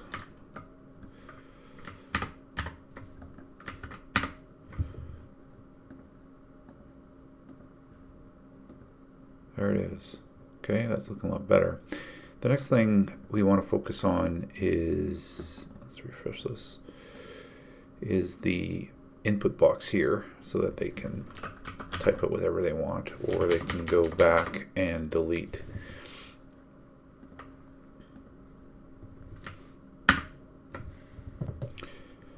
Let's go to our chip editor. Let's add the color, and we'll add an input box right here. I will paste in the code, and let's go through it. Standard input text, name. The value starts off as blank, which makes sense because it's not the text of the select is the text that is there. This is just for them to start typing. We have autofocus true, so that will set the cursor there. We have some styling of it. And we have a HX post with a chip, which I don't think we built yet. Let's check our table controller. We have a delete chip, and that's it. So we'll have to build that. And getting back to here, so this does not exist. So we have to add a little. We have to add a TypeScript declaration file to make this work, and we'll call it types.d.ts, and we'll add this, and this will make the Hyperscript underscore value work. And let's close that up. Too much stuff open here.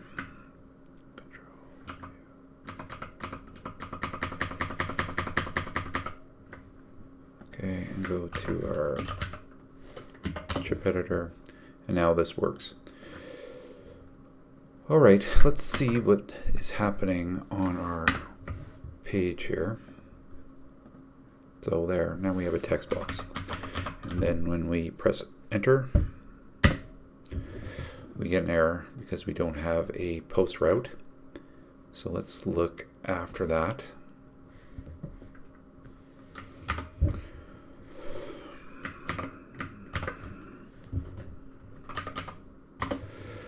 Okay, in our table controller, let's add a new route. That's going to be a post, and it's going to take, that's right. We'll also need for it to take a body in this case because we need the value. Let's get our parameters set up. That looks right. And then in here, is the value equals body.value.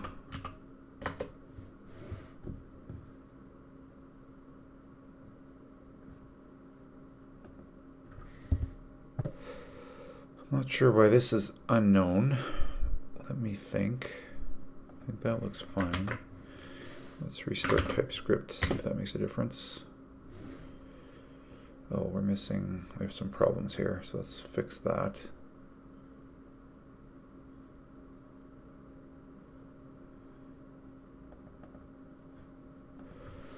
That makes sense. And now we're good. So we got the body, and next thing we're going to do is set the cell data to that, and then after that we're going to get the column back. That looks right. If the column's not there, we'll raise an error. Now what we want to do, so what's happening here is, just to recap, when they're going in here, let's refresh, when they go in here and they hit hello, the payload of hello is going to be in the body, so that's the value, and it's going to come into here, and actually we actually can see hello actually worked, so we're there, but we need it to also add it so that when we add things it becomes part of the options. So if I put hello here, refresh here, if I put hello here, let's close this up, and next time we have hello, and we don't have a database function to handle that quite yet. So let's do that. Let's go over down to our database, and here are our functions, and the function we'll create is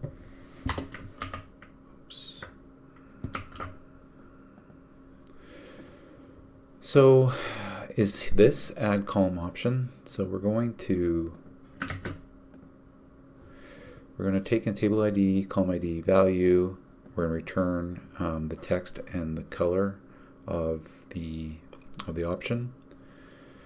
We're going to make sure that the table is there, the column is there, and then we're going to make sure that the option is not there. If the option is there, we're just going to return it. If it's not there, then if the option is not there, then we're going to pick a random color, and that's from the colors that we set here. So pick these and do pick a random color and push this into the columns options and then return it. So that's good. Now going back to our table controller, we have to wire that up. Okay, here we will const option equals db that, and we will return in this time we want to return the whole chip editor. That looks not right. This is text, and I'd rather do option.text here. Okay, let's see what we got. Fresh. I'm here. Next month. There it is. That looks great. We don't need to refresh. Let's go here. Well, we can't see the options yet, but if I yeah, we don't have the drop down working yet, so we won't be able to see that, but the next option is there. Great. So the last part is to work on this drop down section here. So let's get that going. And we will put that, I think, in the chip editor. Actually, that's not correct. We will put it in the string editor. No, select editor. We'll get there eventually. All right, so we have our editor. Let's just paste in the stuff just to save some time. So we pasted in this here, and so this is the part we see here. So that's the text there, and then we're going through the options. So the column.options, we're going through them.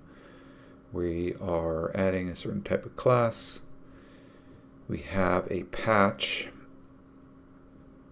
Do we have this? I think we have this. This is just setting up the value. Should work. We're swapping out the outer HTML of open select. So when they, too many divs here. I think that's right. So we have the patch already going, I believe. So if we go to table controller,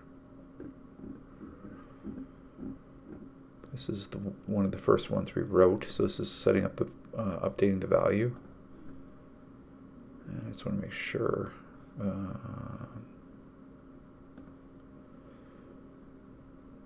Yeah, that looks right. And the open select is right here. That's what we're targeting. We're adding some vowels to get the option. We'll put the option.text in the vowels. So for every option has its own Hyperscript attributes, and we are passing in so this will be passed in the body. We're setting up this value, and it also works if they tab over and they press enter. So let's see if we have success. Okay.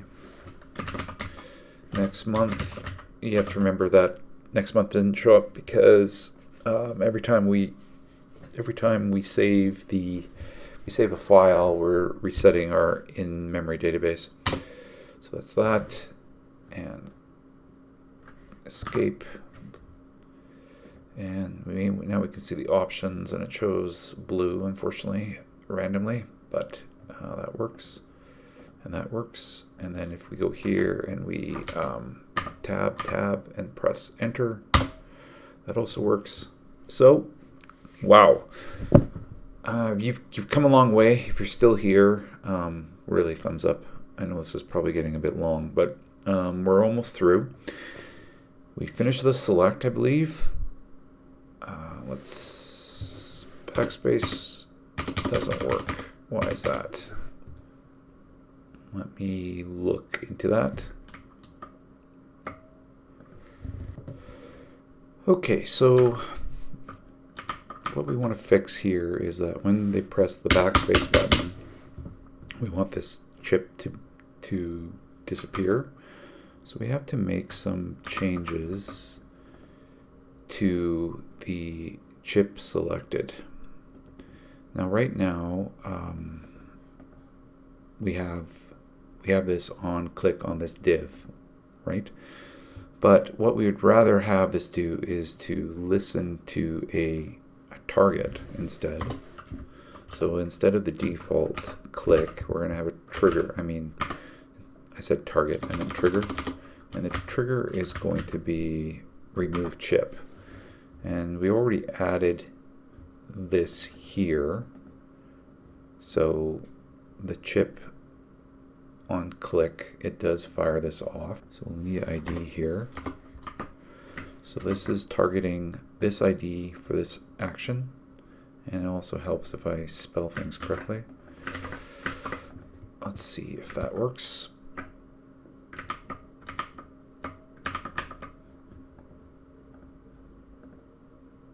Okay, that works okay.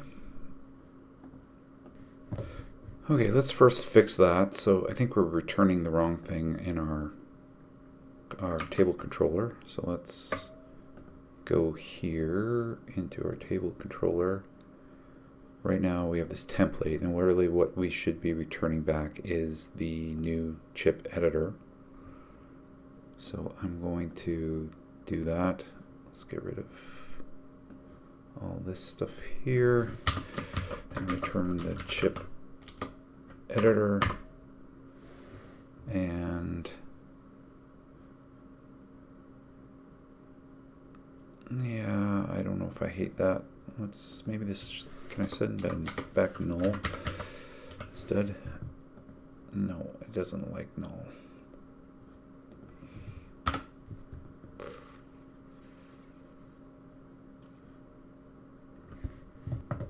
Yeah, we should return null here because we're deleting it. So this chip editor should have nothing. So let's update that so that it takes a null here or a null here. And we want this to only show, let's add a curly around this. Oops, let's add a curly, and let's say text and color and this. So that works.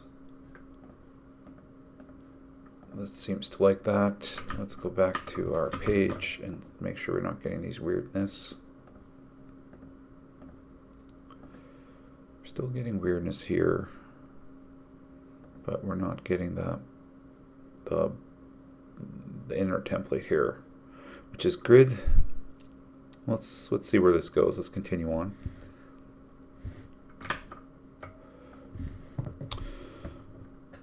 So what we were working on was so that when they're here and they click on something, they could hit the back button. Oh, that works now.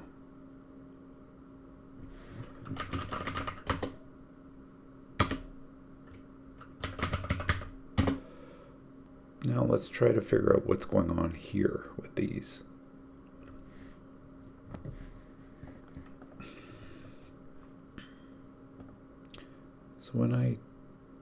So these are obviously, we're getting back, these have data in them. This deletes, does it still leave a thing? What's probably happening here is that I think all I have to do here is till data dot value, and let's see if that works.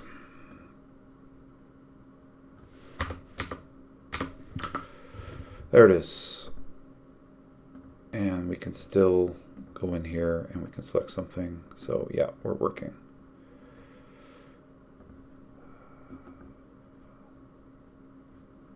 Great. Well, we're getting close to done. The next thing we'll work on is adding a row, which should be relatively easy. And then we'll quickly get into some sorting of columns and of rows. Okay, let's get rid of this console. Let's close up and let's do the add. We're going to do this quickly.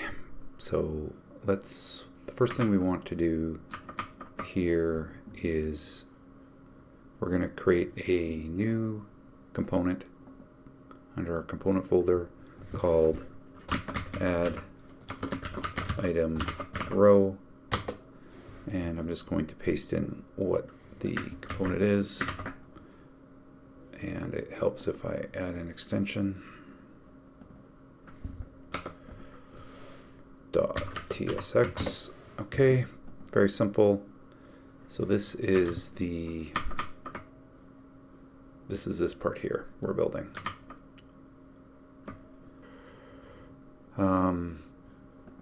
The next thing we need to do is add this to our table data. So we'll go here and we'll add item row, and that looks like that. So now we should start that up. And there it is. Okay. Now it doesn't do anything, of course. Yeah, we have a target error because we added a target here, but the target doesn't exist yet. So what is the target? The target is a table row, or the table row section, and right after it we're going to put one in before we end. So where do we add this? We go back to our table body, and on this div here we're going to add an ID, and that will be equal to our f dash $ table ID. Now saving that and going back to our thing, we're hoping this error goes away and we get a different type of error. We have to go here, and this should have a $, I believe.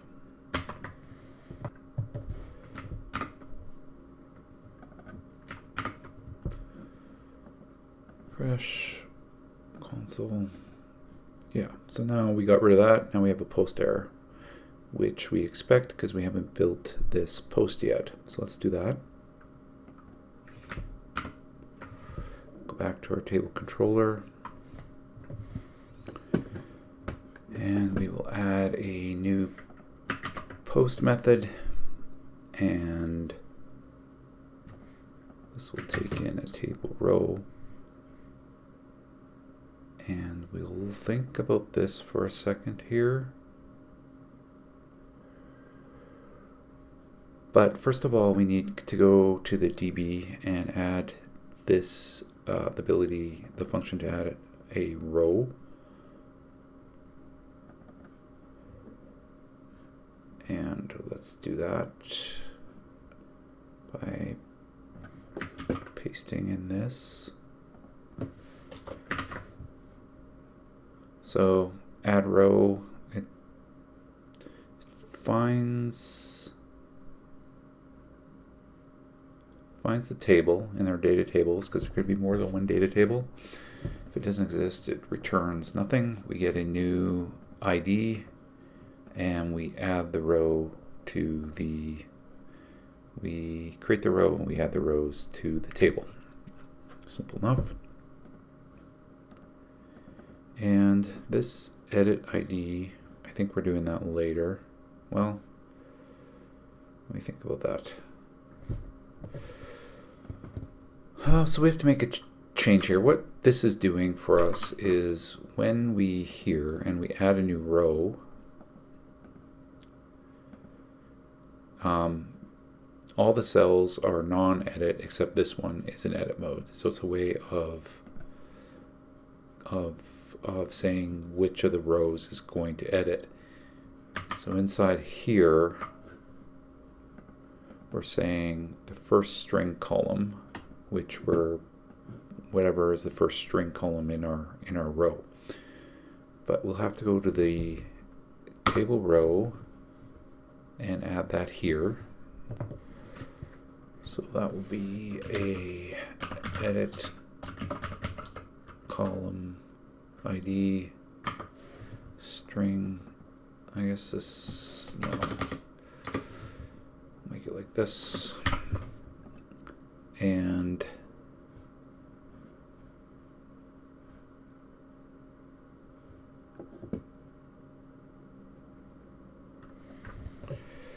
down here, so if column ID is equal to edit column ID, which we haven't added here.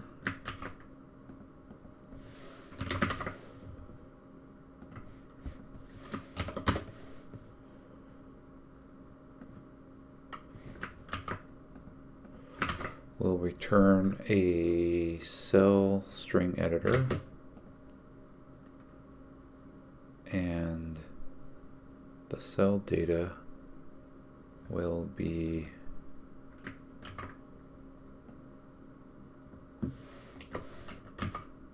cell data. What is this looking for? No, this is value equals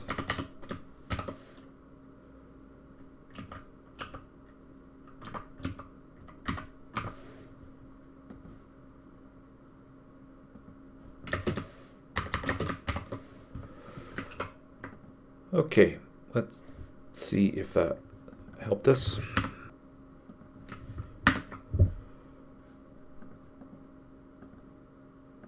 Look at that.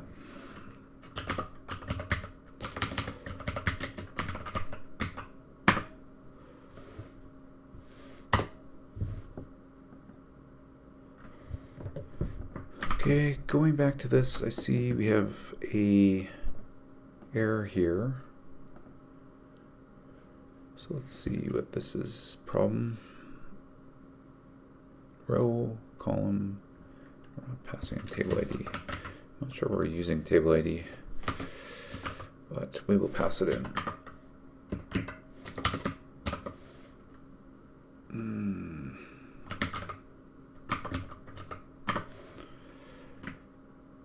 There we are. Okay. Let's see.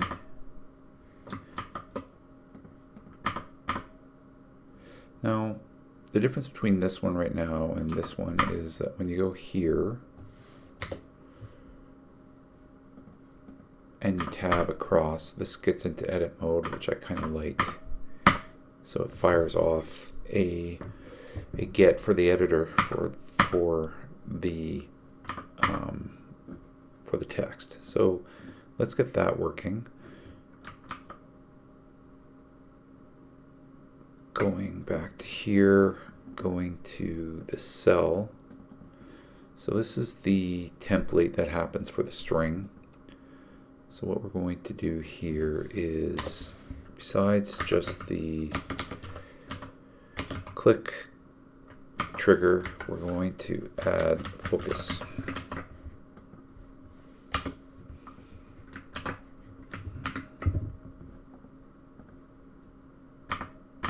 And now you can see that as we click through it, it gets into edit mode, which is sweet. Okay, this is working like we want. In order to open up these ones, you just press enter, you get into it, you can hit delete, and press escape, I think. Yeah, you can escape out, which is cool. And then tab to the next one. And let's say I want to change this to tomorrow. I can go enter, tab, tab, enter, and that works. So we're looking good. All right, now on to row sorting and to the row menu. So if you click on this is what we want to achieve, where we can delete rows or we can duplicate rows. And we'll also use this as the draggable handle. So let's get started. The first thing we want to do is create a new component called row menu. And I'm just going to quickly paste this in.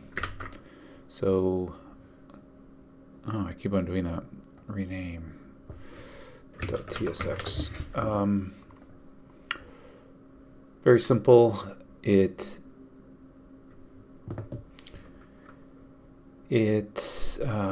have a simple class here. This is added for later so that we can use it for dragging, but for now we get a get, which is going to get the row menu, and this will be the expanded one when they click on it, and this is the icon we're using for the drag. And now what we need to do is add that to the table row, and this will just go in front of the columns, other columns. So we'll go row menu, and we'll go row ID equals row ID, and that's all we need. Now if we get to our, let's go back, let's see what happens here. Refresh this. There we go. This is all our handles. We'll hide them a little bit later, but the first thing I want to tackle is the indenting here. What I want to do is add some margin here so that we'll push over the header, and the same with the add item. All right, so let's go to the header. Just add it to the end here, ML6, and we'll go to add row item, and we'll also add it here, ML6. And now going back to our thing, things are nice. Things are now lining up nicely. Going back to this, so we have a row menu, and like we said, we go to table / row ID, and then this. Now that I'm looking at this, we should also add in. We'll need table ID here because there could be multiple. There could be multiple tables, so let's add that.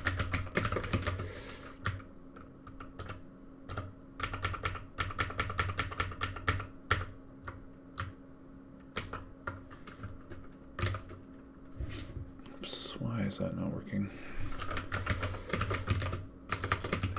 The string.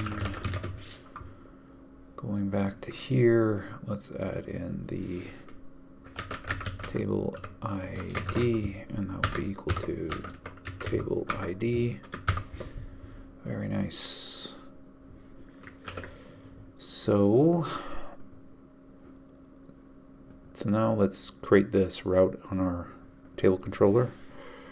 It's a get. So let's go table controller.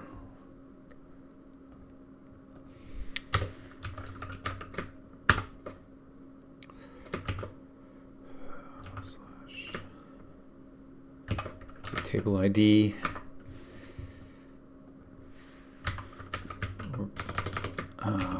Row ID, and then row menu. Let's just keep this like this, this, this, this, this, and this should be, that looks right. And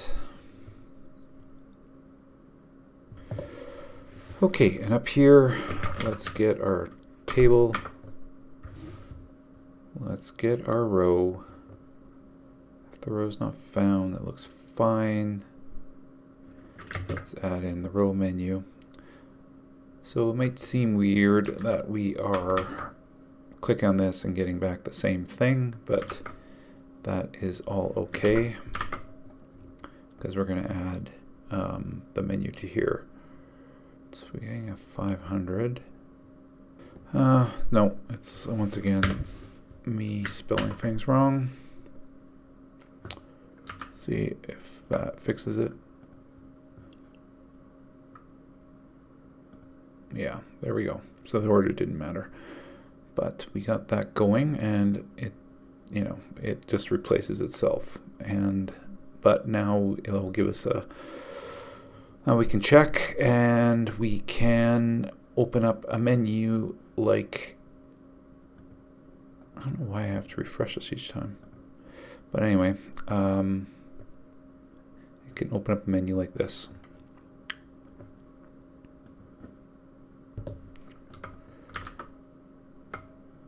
So back in our row menu,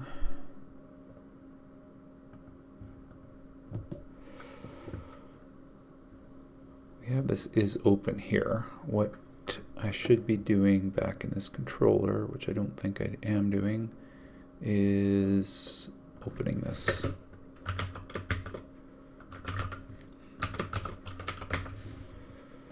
Okay.